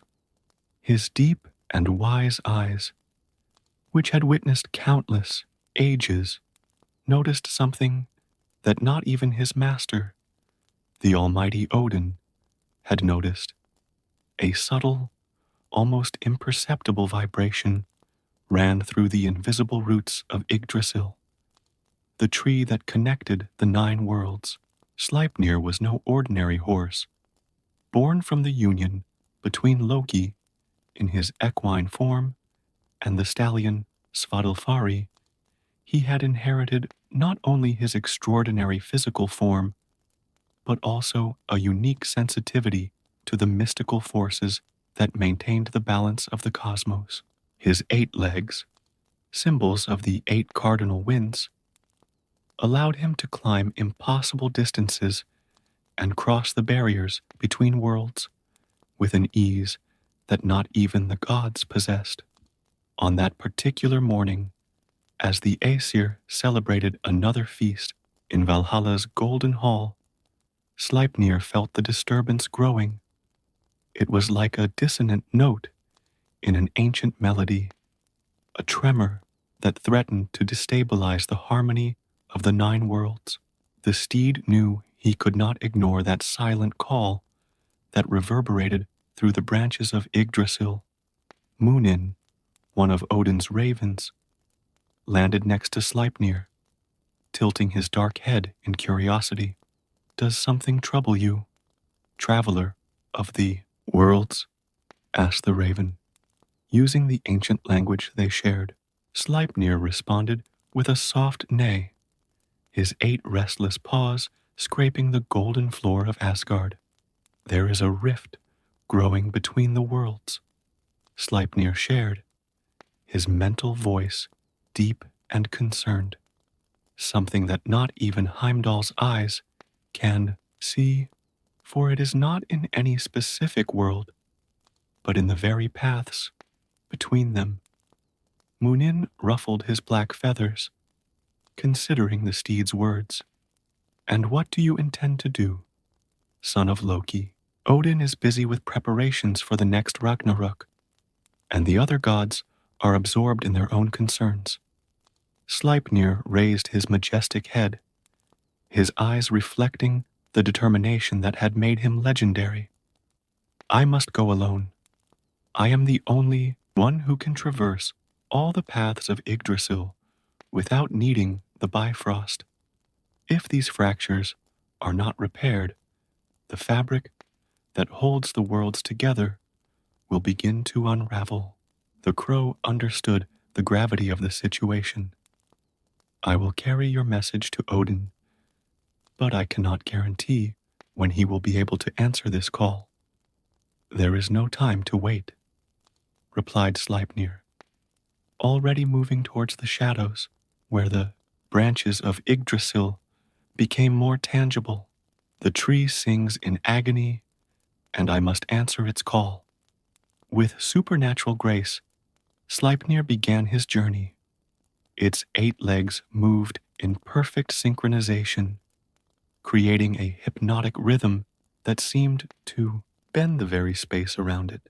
As he walked away from the golden stables, the world began to change. The colors of Asgard dissolved into shades of gray and green, the borders between the realms becoming more blurred. The first clear sign of the disturbance came when Sleipnir reached one of the main branches of Yggdrasil, a brilliant fissure, barely noticeable to ordinary eyes, cut through the spiritual matter of the world tree. It was like a luminous wound that pulsed with an ancient, chaotic energy. Approaching cautiously, Sleipnir realized that the crack was not just an opening in the fabric of reality, it was a symptom of something larger. Through it, he could feel distorted echoes of the different worlds mixing in a dangerous way. The ice of Niflheim threatened to infiltrate the fertile lands of Vanaheim, while the scorching heat of Muspelheim leaked into the depths of Helheim. A worried whinny escaped his throat as he realized the true extent of the problem. It wasn't just one single fissure, it was several, connected like a web of cracks in an ancient mirror. Each of them represented a point where the natural separation between the worlds was breaking down. Sleipnir knew his journey would be more complex than he had initially imagined. It would not be enough to simply locate and seal the cracks. It was necessary to understand their origin and prevent new cracks from forming. To do this, he would need to visit each of the 9 worlds, following the trail of the disturbance to its source. The divine steed began planning its route through the kingdoms. First, he would descend to Niflheim, the primordial world of ice and mist, where the oldest roots of Yggdrasil plunged into the well of Hvergelmir. If there was any place to begin to understand a threat to the foundations of reality, it would be there. As Sleipnir prepared for his descent into the first world, he realized he was being watched. In the shadows between the worlds, ancient and forgotten creatures began to stir, drawn to the same disturbance he had felt. Some were neutral, mere witnesses to the events unfolding. Others, however, emanated an ancient hostility, as if they saw a long-awaited opportunity in the cracks. With a fluid movement of his 8 legs, Sleipnir began his descent through the hidden paths of Yggdrasil. The air around him grew colder and colder, and the golden light of Asgard was replaced by the bluish gloom of Niflheim. His journey had begun, and with it, a race against time to preserve the structure of the 9 worlds. What awaited him in the icy depths of Niflheim was only the first of many challenges he would have to face. But Sleipnir, son of Loki and bearer of Odin, was determined to fulfill his mission, even if it meant riding alone through the most dangerous reaches of existence. The icy mist of Niflheim enveloped Sleipnir like a thick cloak as he descended deeper and deeper into the primordial realm. Its 8 paws moved with precision over the treacherous terrain, where ice crystals and ancient rocks blended into surreal formations. The cold was so intense that even his breath turned into small waterfalls of ice as it touched the air. As he progressed, Sleipnir noticed that the cracks in the fabric of reality were becoming more evident in this realm. They were like luminous veins that pulsed through the mist, each of them emanating a discordant energy that made his silver fur stand on end. The divine steed could feel the ancient power of Niflheim fighting against these intrusions, like a body trying to expel a disease. Near the well of Hvergelmir, where the deepest roots of Yggdrasil drank from the primordial waters, Sleipnir found something disturbing. The waters, normally crystal clear despite the eternal cold, were murky and choppy. Tiny snakes of energy escaped the surface, snaking through the air like frozen lightning. Movement in the shadows caught his attention. An ancient and familiar figure emerged from the darkness. Nidhogg, the serpent who constantly gnawed at the roots of Yggdrasil. His eyes, older than many of the gods, fixed on Sleipnir with a mixture of curiosity and concern. Son of Loki, hissed Nidhogg, his voice echoing like cracking ice. Do you also feel the change? Sleipnir inclined his majestic head in acknowledgement. The fissures, do you know anything about them?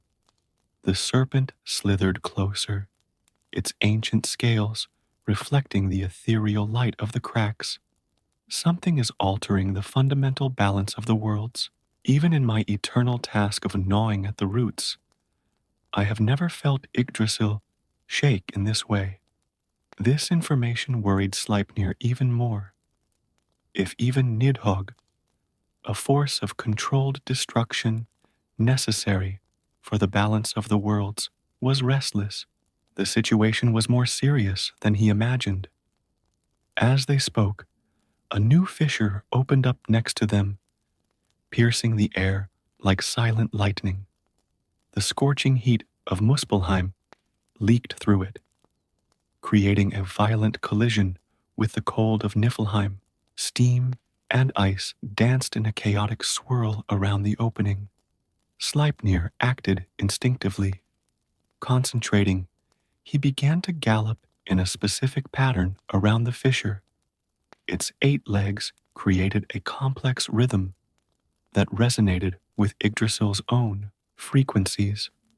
It was ancient knowledge, passed down through his divine blood, the ability to stitch realities together, using movement as the needle and his own energy as the thread. Nidhogg watched with interest as Sleipnir performed his mystical dance.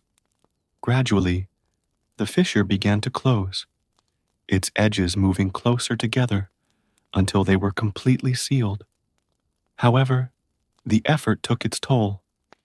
Sleipnir could feel a deep tiredness spreading through his divine body.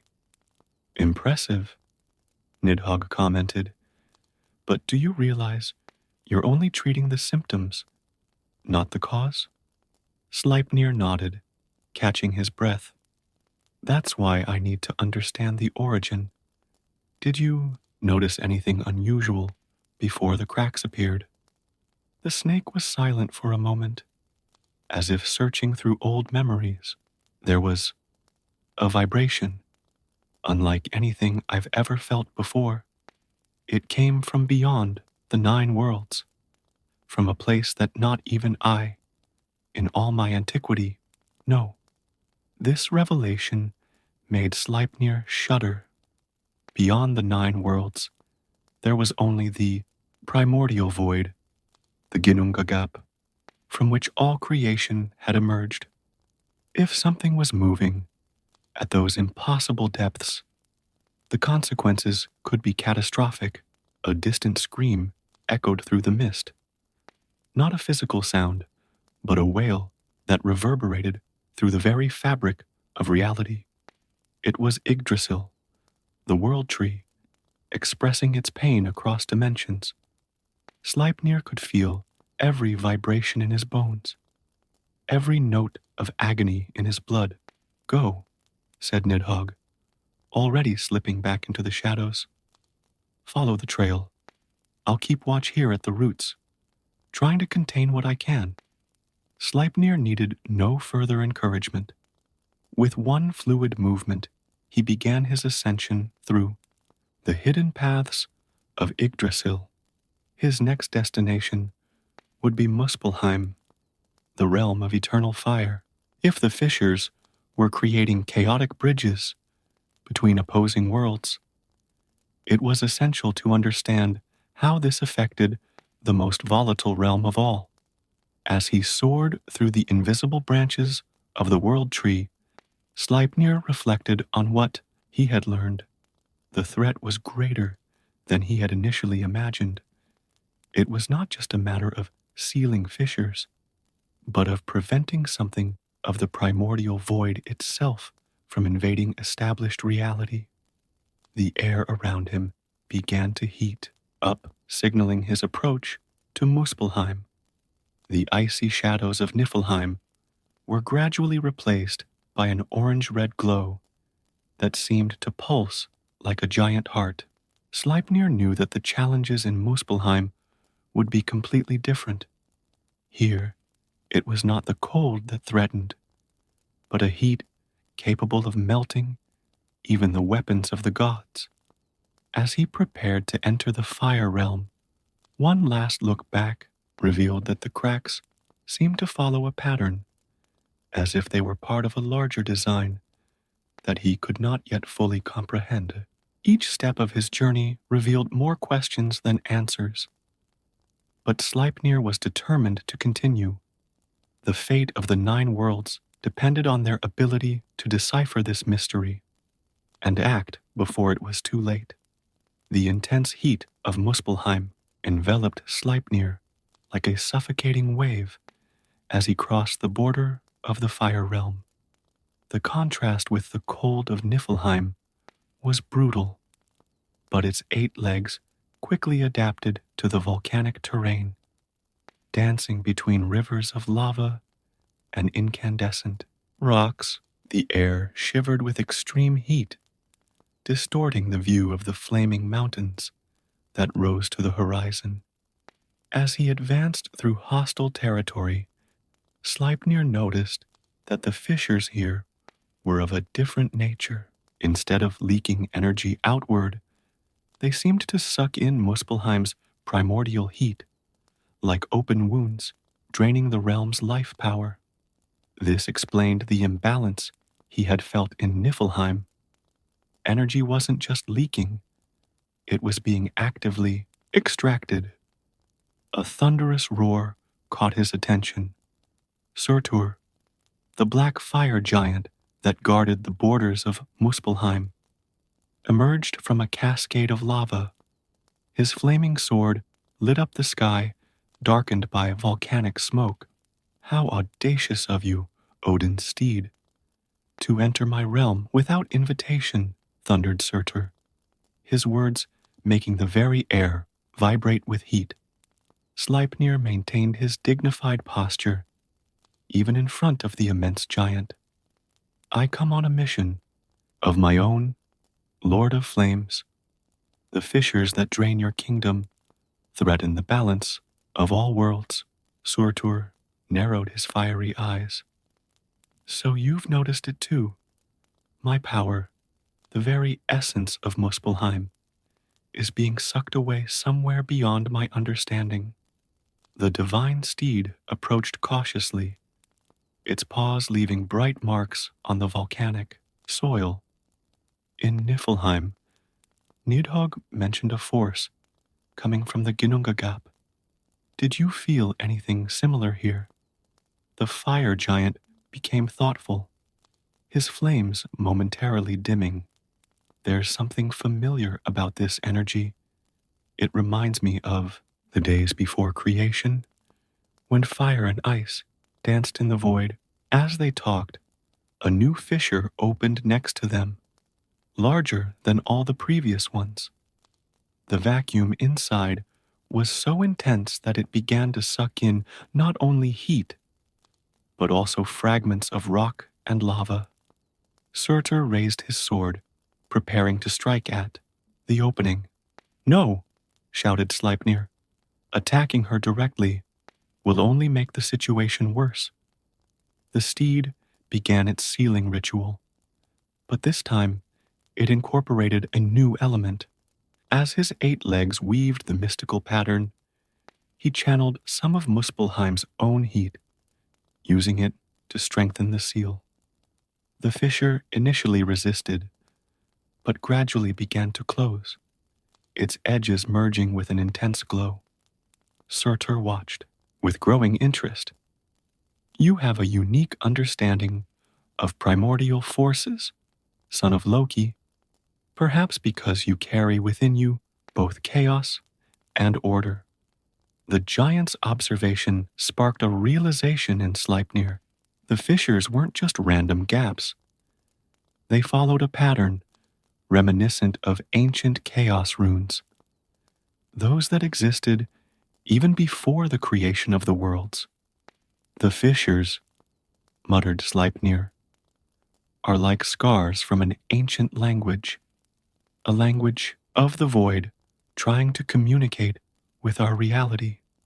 A sudden tremor shook Muspelheim, and new fissures began to open in sequence, forming a circle around them. This time, however, Sleipnir could see a purpose in the pattern, as if they were letters from a forgotten alphabet. Something is trying to write a message using the very fabric of reality, Surtur noted, his voice thick with ancient concern. Sleipnir concentrated, trying to decipher the meaning of the fissures. Its 8 legs moved instinctively, reproducing the patterns it saw. It was as if his body remembered an ancient dance, a language written in movement. Talk about an awakening, Sleipnir translated, his eyes following the energy lines. Something that has slept since the first dawn of time is waking up, and it is hungry. Surtur swung his sword in a flaming arc. Then we must prepare for war. If anything from the Ginnungagap threatens our kingdoms, we will meet it with fire and fury. But Sleipnir knew that brute force would not be the answer. We must understand before we attack. These fissures are both messages and wounds. If we learn to read them correctly, we can find a way to communicate with what lies beyond. The fire giant considered the steed's words. And where does your search take you now? To Helheim, Sleipnir replied. The realm of the dead holds memories of all ages. If there is knowledge about this ancient threat, it will be there. Surtur nodded gravely. Go then, but know that Muspelheim will not stand by while our worlds are threatened. We will prepare our defenses. Sleipnir began his journey to the next realm, but something had changed in his understanding of the mission. It wasn't just a matter of sealing fissures. It was facing a cosmic enigma, a communication from the primordial void itself. As he moved away from the heat of Muspelheim, following the hidden paths of Yggdrasil toward the dark realm of Hell, Sleipnir reflected on what he had learned. The fissures were part of a larger alphabet, a language that needed to be deciphered before it could be silenced. The air around him began to cool again, but in a different way than the ice of Niflheim.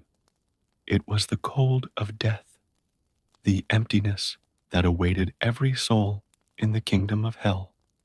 Sleipnir knew that the answers he sought would lie within the eternal shadows of Helheim, but he also knew that confronting death always had its price.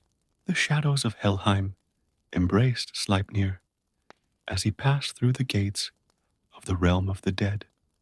The air was thick with the whispers of restless souls, and the eternal gloom was occasionally broken by the glow of the fissures that had also found their way into this dark plane.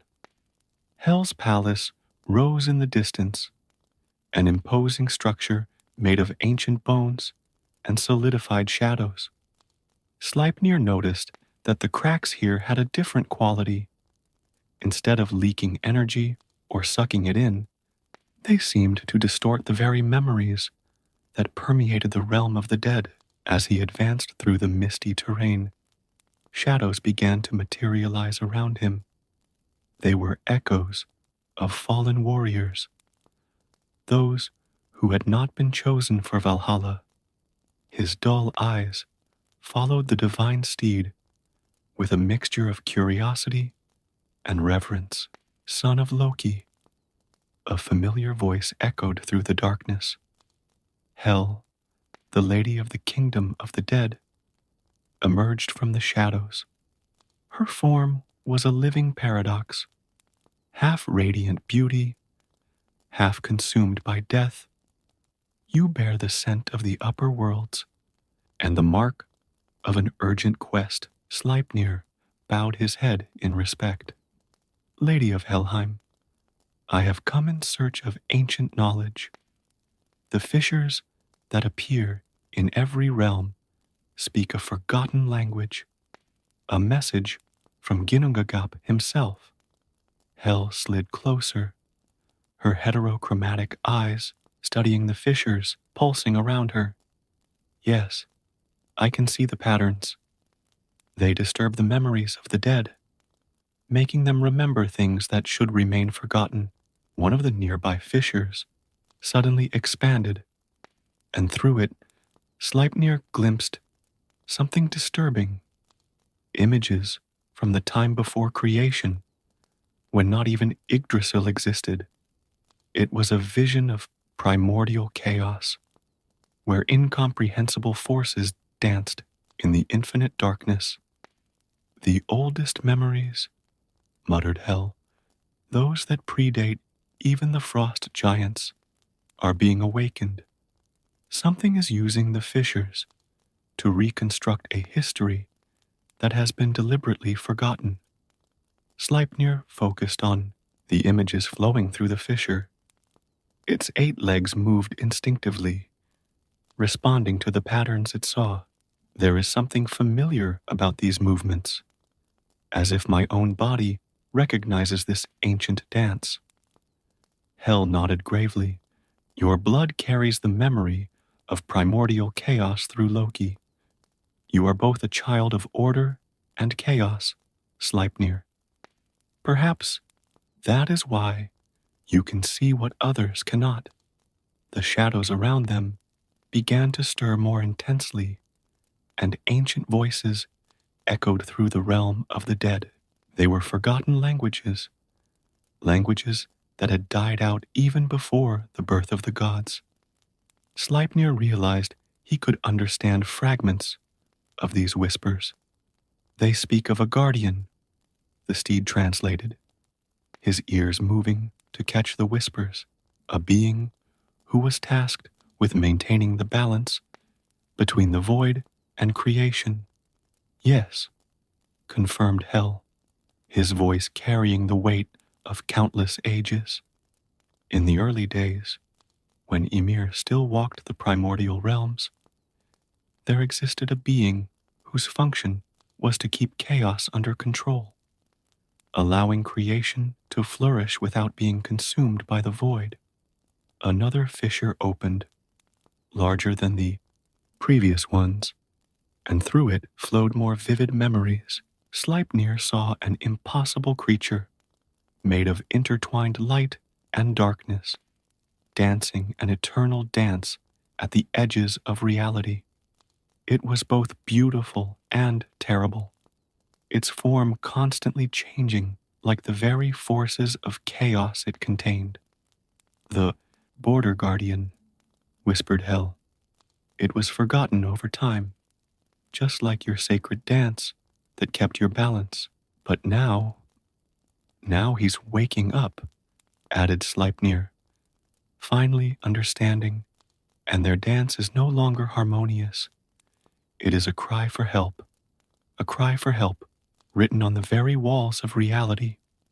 The fissures around them began to pulse in unison, as if responding to Sleipnir's understanding. The divine steed realized that its previous movements, its attempts to seal the breaches, were not just closing wounds. It was unconsciously responding to the guardian's call. You must complete the dance, declared Hel, her eyes fixed on the pulsing fissures.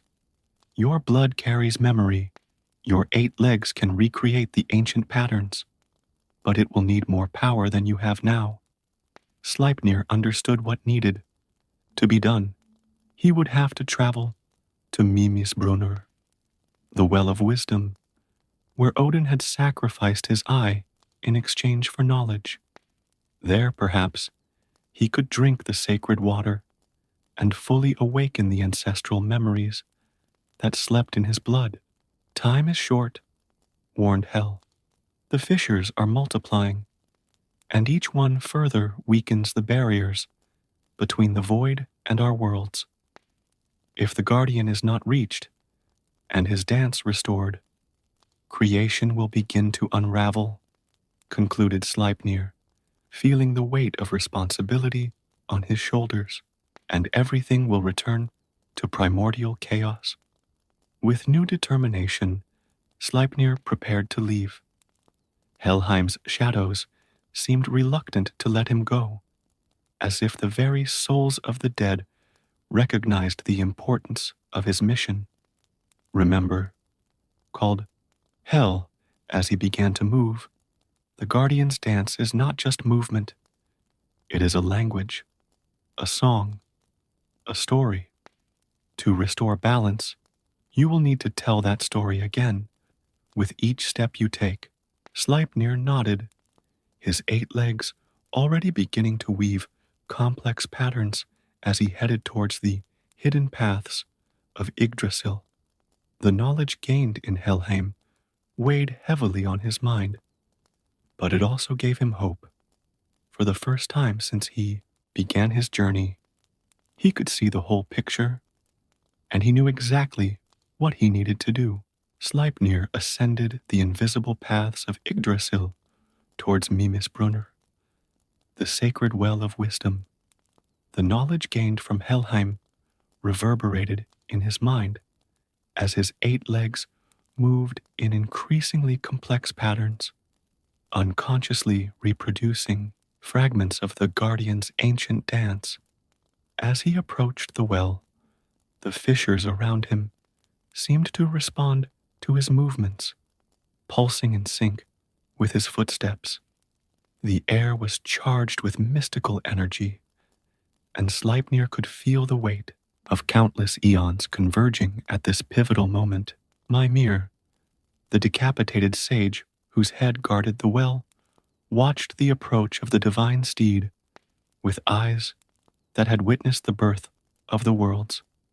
Ah, son of Loki, his voice echoed like running water. You seek the knowledge that has been forgotten. Sleipnir bowed his majestic head. I must awaken the ancient memories that sleep in my blood. The border guardian is calling, and I must answer before it is too late. A new fissure opened near the well, larger and more violent than the previous ones. Through it, a chaotic energy leaked that made the very air tremble. Mimir observed the phenomenon with growing concern. Drink then, said the sage, but know that knowledge has its price. The memories you seek are ancient and powerful. They can consume those who are not prepared to carry them. Without hesitation, Sleipnir approached the sacred waters. Its reflection in the crystalline surface showed not only its current form, but echoes of all its previous incarnations, up to the primordial moment of its creation. With reverence, he lowered his head and drank. The effect was instantaneous and overwhelming. Ancestral memories flooded his consciousness like a torrent. He saw the birth of the universe, the eternal dance of the guardian, maintaining the balance between order and chaos. The moment when the balance began to unravel, his 8 legs shook with the weight of knowledge, but he stood firm. The dance, muttered Sleipnir, his voice carrying echoes of ages past, is not just a movement, it is a key, a conduit between the void and creation. Cracks all around began to multiply, forming a complete circle. But now, Sleipnir could clearly see the pattern. These were not random wounds, but notes in a cosmic score, steps in a choreography as ancient as time itself. With unearthly grace, Sleipnir began to dance. Each of its 8 legs moved in perfect harmony, weaving patterns that had not been seen since the earliest days of creation. The air around him began to vibrate with silent music, a melody that spoke directly to the fabric of reality. The fissures responded, pulsing in sync with his movements. Through them, Sleipnir could feel the Guardian's presence, a vast, ancient consciousness, desperate for connection. With each step of the dance, communication became clearer. "You are not alone," projected Sleipnir through the patterns of his movements. "Your dance is not forgotten." The answer came like a wave of energy that made all the cracks shine brightly. The Guardian was responding, his own dance aligning with Sleipnir's.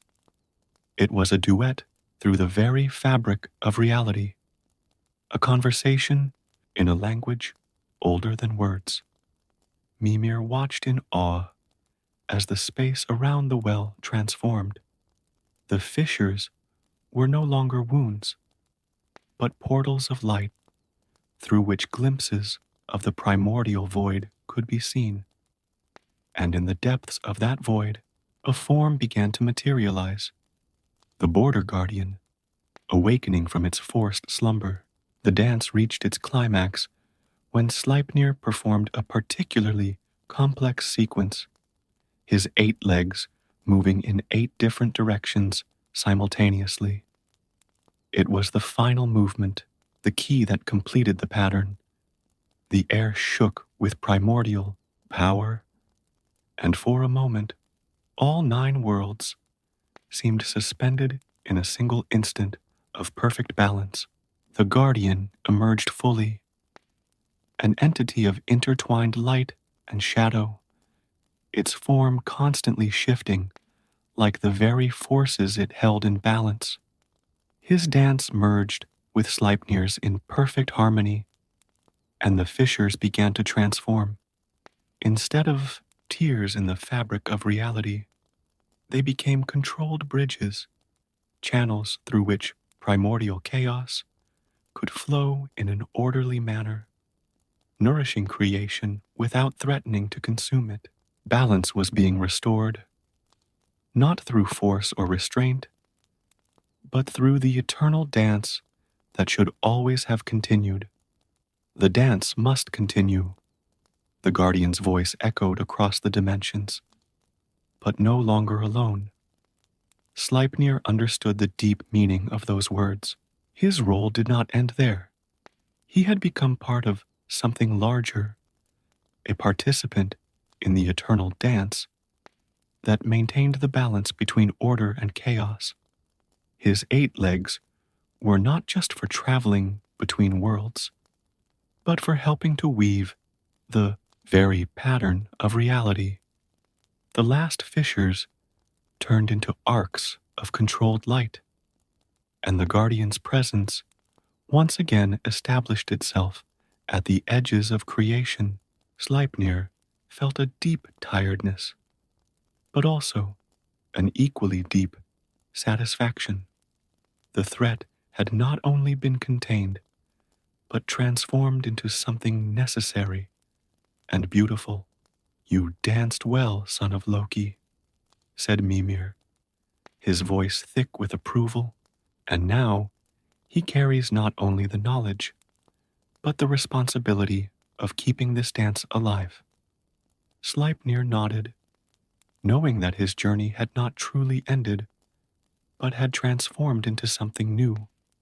As long as there were worlds to connect and balances to maintain, its 8 legs would continue to dance, weaving the patterns that held reality together. And so, deep within Yggdrasil, near the Well of Wisdom, a new age began, one in which chaos and order no longer fought, but danced together in eternal harmony, guarded by the vigilant 8-legged steed and the ancient guardian of the boundary, united in a dance that would continue until the end of time.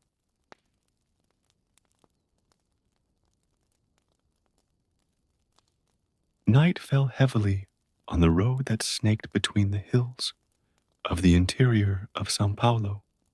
Miguel adjusted the rearview mirror, trying to improve visibility through the windshield, which had been battered by the torrential rain.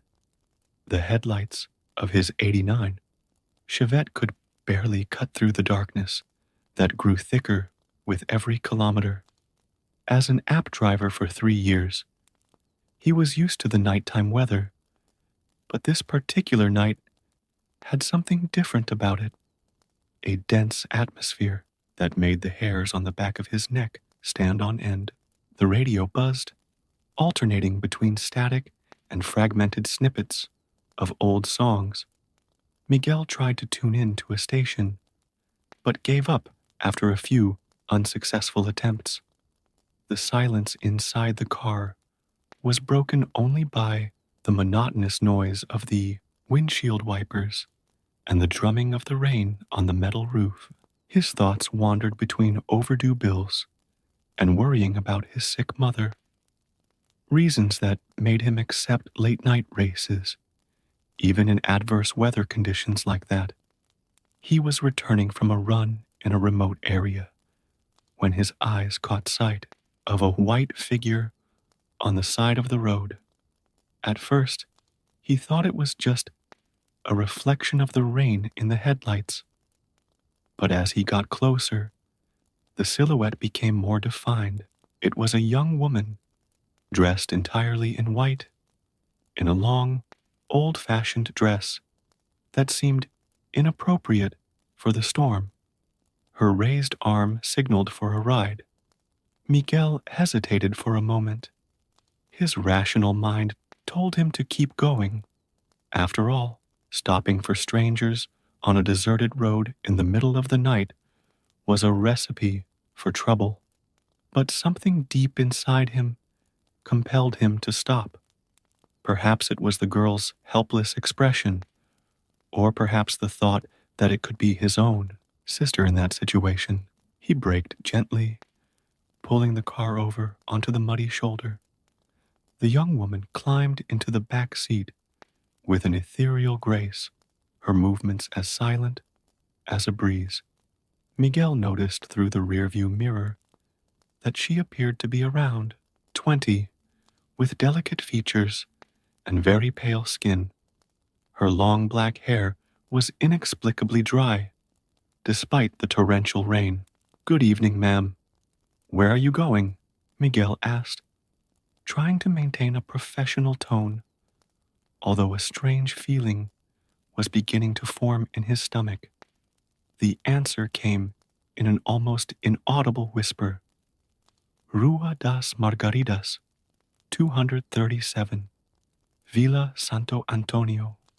His voice had a distant quality, as if it came from very far away. Miguel knew the address. It was in an old district of the city, about 40 minutes away. He turned on the meter out of habit, although something told him that this would be no ordinary ride. The silence that followed was dense, almost palpable. He tried to strike up a conversation a few times, but the passenger would only respond with monosyllables when she answered at all. As he drove, Miguel began to notice disturbing details. The seat where the girl was sitting showed no sign of dampness, despite the torrential rain outside. Through the rearview mirror, his attempts to observe her were thwarted by a kind of mist that seemed to envelop her figure. The temperature inside the car had dropped considerably, to the point where her breath formed small clouds of condensation. The deserted streets of the city looked different that night, as if they had been transported to another era.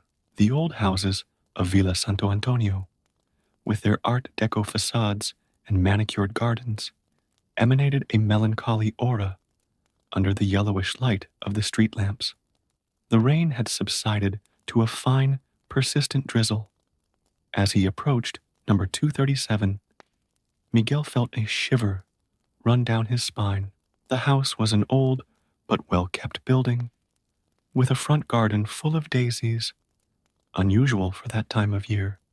A yellowish light shone through the lacy curtains in the living room, suggesting that someone was awake at that late hour.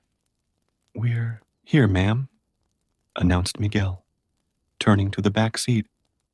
The words died in his throat when he realized he was alone in the car.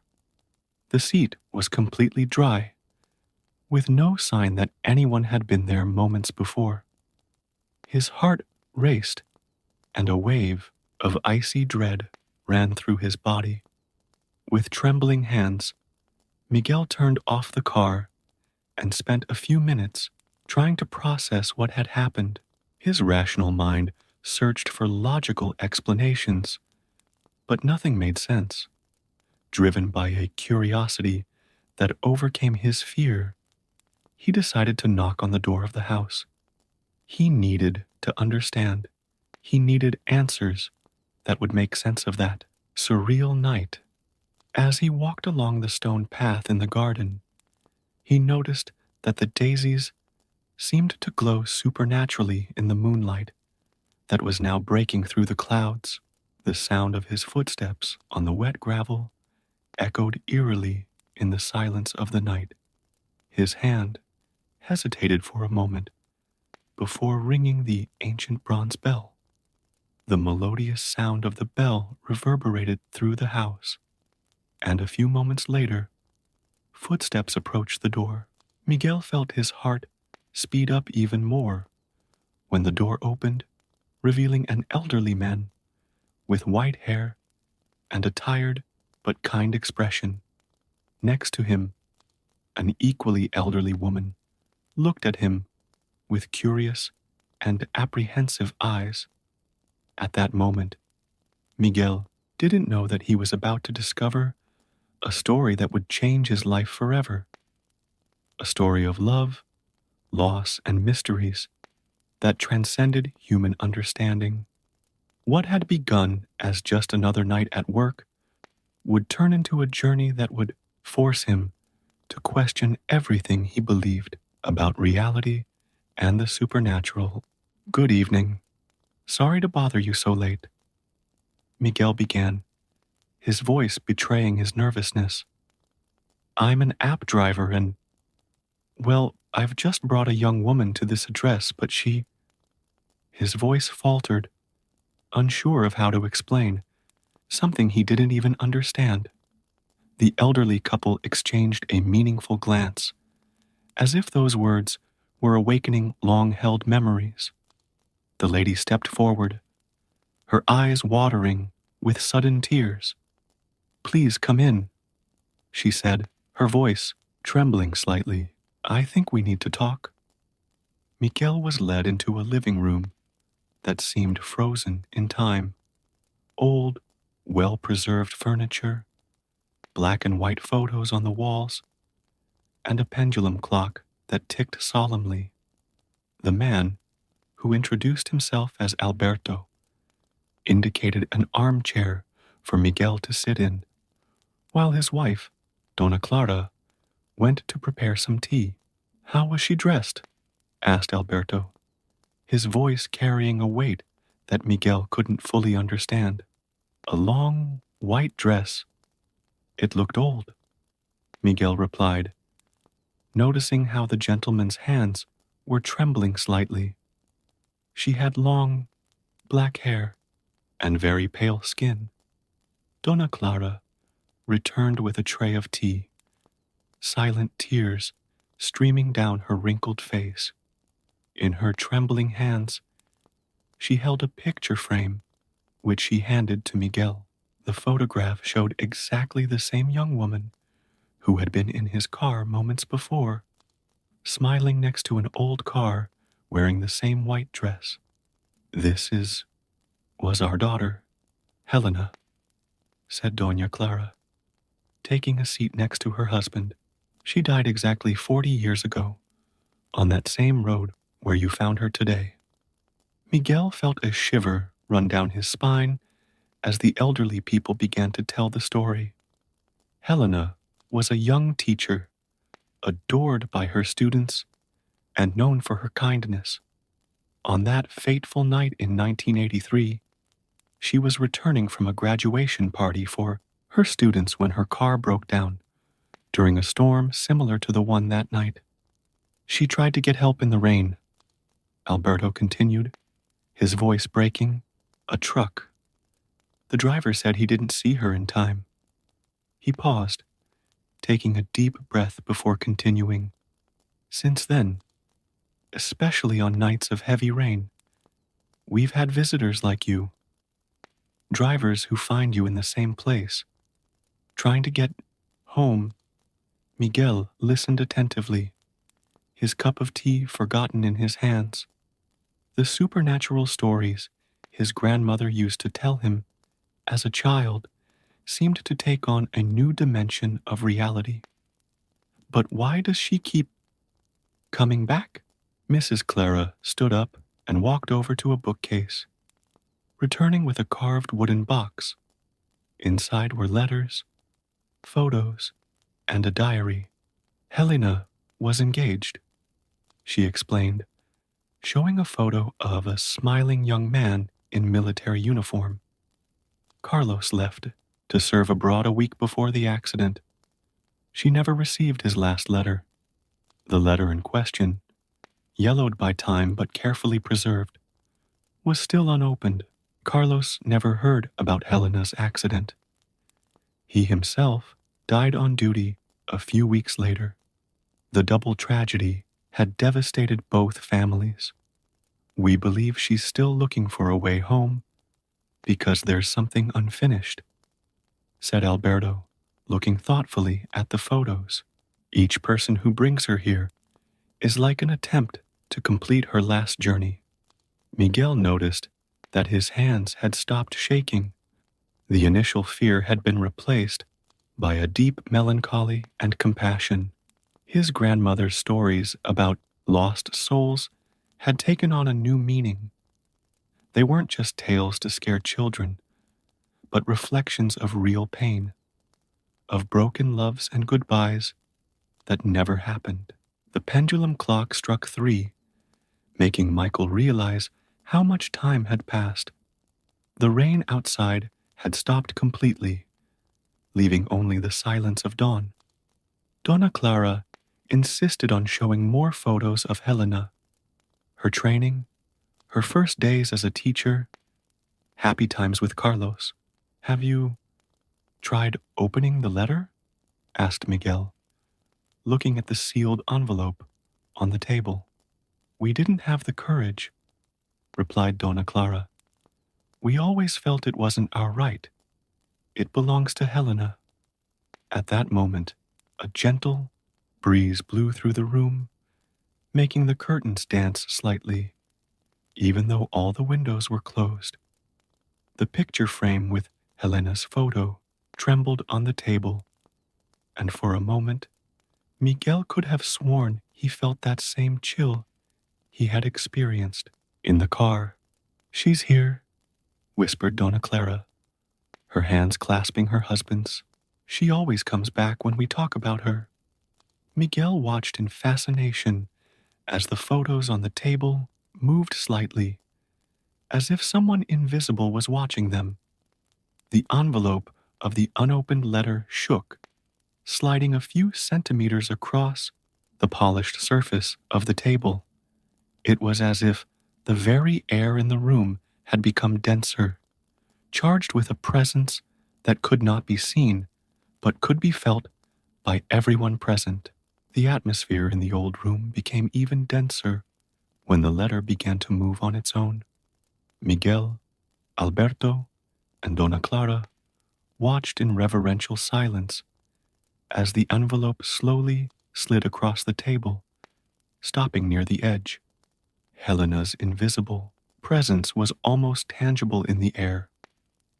Maybe, Miguel began hesitantly, maybe it's time to open the letter, if Helena is here. He didn't complete the sentence, but everyone understood the implicit meaning. Donna Clara looked at her husband, who nodded slightly. With trembling hands, she picked up the yellowed envelope. Helena, my child. Her voice was soft, motherly. If you're here, give us a sign if we should open it. The curtains swung tighter, and one of the photos on the table fell, revealing a picture of Helena and Carlos together, smiling in front of the school where she taught. The signal seemed clear, taking extreme care not to damage the envelope that had been preserved for 4 decades. Donna Clara opened the letter. The paper was surprisingly well preserved. Carlos's firm handwriting still legible after all these years. Miguel noticed that his own hands were sweating as the lady began to read aloud. My dear Helena, I hope this letter finds you well. The nights here are long and cold, but thinking of you warms my heart. I have news that I couldn't wait for. I got my transfer back. When this letter arrives, it will only be 2 weeks before we meet again. I can't stop thinking about our future together. The house we saw on Rua das Margaritas will be perfect. I can already imagine our children running around the garden while you grow your favorite flowers. I've saved every penny of my salary to put down the deposit. It will be our first great achievement together. The wedding ring I've chosen is with me, waiting for the moment to shine on your finger. I know we agreed to wait a little longer, but I can't put it off any longer. When I get back, I want us to get married right away. Life is too short to put off happiness. With all my love, Carlos. The silence that followed the reading was interrupted only by the muffled sound of Donna Clara's sobs. The temperature in the room dropped even more, and Miguel could see his own breath forming little clouds in the air. The photographs on the table began to shake more intensely. The house, Alberto said suddenly, his voice choked. This house. We bought it after the accident. It was their dream. Miguel looked around with new eyes, realizing that he was sitting in the house that should have been the young couple's happy home. The daisy garden outside, so well tended even after so many years, was a silent tribute to their lost daughter. A soft sound, like a distant sigh, echoed through the room. The curtains moved again, this time as if someone was walking through them.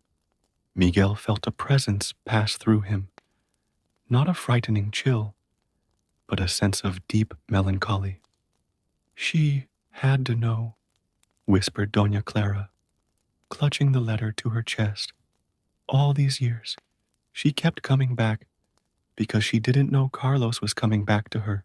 Miguel remembered the young woman in her car, her silence, and her distant expression.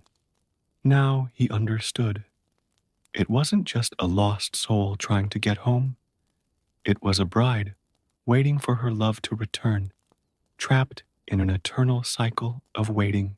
The pendulum clock began to play a soft melody, an old lullaby that filled the room with its melancholy notes. Alberto explained in a choked voice that it was Helena's favorite song, and that the clock had never chimed since the day of the accident. I think she's saying goodbye, said Alberto, hugging his wife. She's finally understood that Carlos has left too, that they can meet somewhere else. The photographs stopped shaking, and the temperature gradually began to normalize. The presence that had once been so palpable faded away, leaving behind only a faint scent of daisies in the air. Miguel stayed with the couple until dawn, listening to stories about Helena and Carlos, about their dreams and interrupted plans. When the first rays of sunlight began to penetrate through the windows, he realized that he had witnessed something extraordinary, not just an encounter with the supernatural, but a moment of resolution, of peace found after decades of waiting. Outside, The daisy garden glistened with the morning dew, each flower looking more alive and vibrant than before. Miguel was sure that Helena would never come back to hitchhike on rainy nights again. Her last journey was finally complete. In the days that followed that extraordinary night, Miguel couldn't stop thinking about Helena and her story. The encounter with the supernatural had changed something fundamental in his perspective on life and death. During his nightly runs, he often found himself looking through the rearview mirror, half expecting to see that ethereal figure in the white dress again. A week after the incident, Miguel decided to visit the house in Rua das Margaridas again. This time, he arrived during the day, carrying a small bouquet of fresh daisies. Donna Clara welcomed him with a warm smile, as if she had been expecting his return.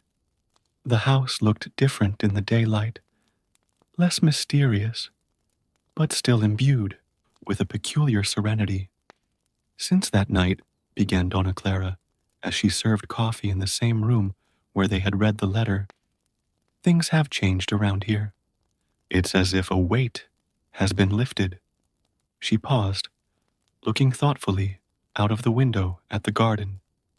No other drivers have turned up reporting having found Helena.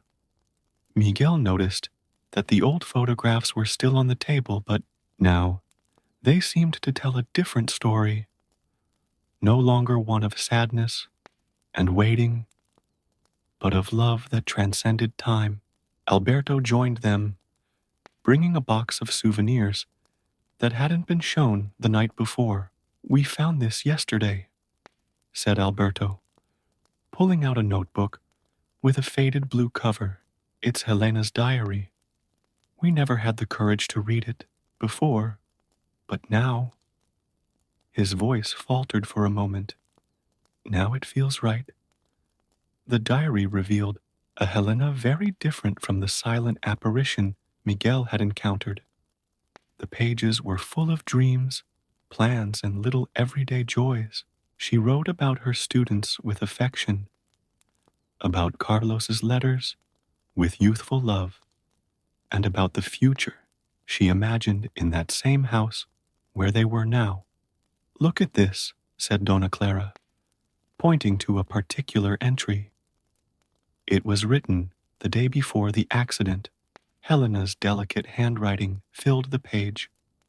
"Tomorrow is my little one's graduation. After the party, I'm going to go to church and light a candle, asking for protection for Carlos. He's only a few days away. I can already feel my heart beating faster, just thinking about it. The daisies in the garden of our future home look beautiful. I went there today. It will be the perfect place to start our life together." Miguel felt a lump in his throat. The young teacher had no idea that this would be her last day, that she would never achieve the dreams described in those pages. However, there was something beautiful and tragic about the fact that her spirit had chosen exactly that house, the symbol of her unfulfilled dreams, as the endpoint of her earthly journey. "We found this too," Alberto said, pulling out a different yellowed envelope. "From Carlos's letter." It was a letter that Helena had started writing to him, but never finished. The interrupted words in the middle of the page were a silent testimony to interrupted plans. "My love, I can't wait to tell you in person, but I can't keep this secret. I took a test today and—" The silence that followed was heavy. Mrs. Clara covered her mouth with her hands, tears streaming down her face. Miguel understood the meaning of those unfinished words. Helena was pregnant when she died, taking with her not only her own dreams, but also a life that had barely begun. She never told anyone. whispered Dona Clara, her voice embittered. All these years, and we never knew. The daisy garden, visible through the window, seemed to shine with a different light in the afternoon sun. Miguel realized that those flowers weren't just a tribute to Helena's memory, they were a living testimony to dreams that, although interrupted, had never completely died. Alberto stood up slowly and walked over to an old record player in the corner of the room. Carefully, he put on a record, and a soft melody filled the room, the same music that the pendulum clock had played that night. It was the song they danced to when they got engaged, he explained. Helena said it would be the first song they danced to at their wedding. As the music played, Miguel noticed something extraordinary. The daisies in the garden seemed to move in a gentle dance, even though there was no wind. For a brief moment, he had the impression of seeing two translucent figures dancing among the flowers, one in a white dress and the other in military uniform. "Did you see?" he began, but stopped when he saw the serene smiles on the faces of the elderly couple. They had seen it too. It was no longer an apparition of sadness or farewell, but a glimpse of a love that had found its way into eternity. The days turned into weeks, and Miguel continued his regular visits to Helena's parents' house. Something inexplicable kept him connected to that story, to that family that fate had placed in his path. Afternoons spent with Alberto and Doña Clara became a comforting ritual, filled with stories of the past and a silent, shared understanding of things that exist beyond our comprehension. On one of these visits, while helping Dona Clara organize old photographs, Miguel found something interesting at the bottom of a dusty box, an old newspaper scrapbook. The yellowed headlines told not only about Helena's accident, but also about other similar stories over the years. Drivers reporting encounters with a mysterious woman in white on the same road. "There were so many," said Dona Clara, running her fingers gently over the clippings. Each one brought a little piece of her back home. But you, Miguel, were different. You helped our daughter find peace. Miguel reflected on how that rainy night had changed his life. His night runs now carried a new meaning. Each passenger could have their own story, their own pain and undisclosed secrets. He had become more attentive, more compassionate, as if Helena had taught him a silent lesson about empathy and human connection. Alberto, who was tending the garden, entered the room with some freshly picked daisies. "You know," he began, placing the flowers in a vase, "since that night, the daisies have never wilted. It's as if they're always in full bloom, no matter the season." The phenomenon of the eternally blooming daisies became a bit of a local mystery. Neighbors began to notice, and soon the story of the house on Rua das Daisidas began to circulate around town, not as a horror story about a ghost bride, but as a love story that transcended death itself. Miguel decided to do something special. With the help of other app drivers, he organized a small celebration in memory of Helena and Carlos. On a clear night with a full moon, exactly 1 month after their supernatural encounter, a group of people gathered in the garden of the house. Among them were Helena's former pupils, now elderly, who still had fond memories of their young teacher. Mrs. Clara brought Helena's diary and read some passages aloud. The young teacher's words, full of hope and love, echoed through the garden, lit by small lanterns. Alberto shared stories about how Helena and Carlos met, about their plans for the future, about the love that not even death could erase. During the impromptu ceremony, something extraordinary happened. The music playing on the old record player, the same one Helena and Carlos danced to at their engagement, began to sound clearer, more alive. The daisies in the garden seemed to pulsate with a light of their own, and a gentle breeze carried an intense scent of flowers. Everyone present felt it. It was no longer a melancholy or frightening presence, but something welcoming, like a warm farewell hug. Some swore they saw, for a brief moment, the reflection of a young couple dancing among the flowers, their translucent figures shining in the moonlight. Miguel watched as one of Helena's former students approached Dona Clara with an old box. "I found this among my mother's things," she said, moved.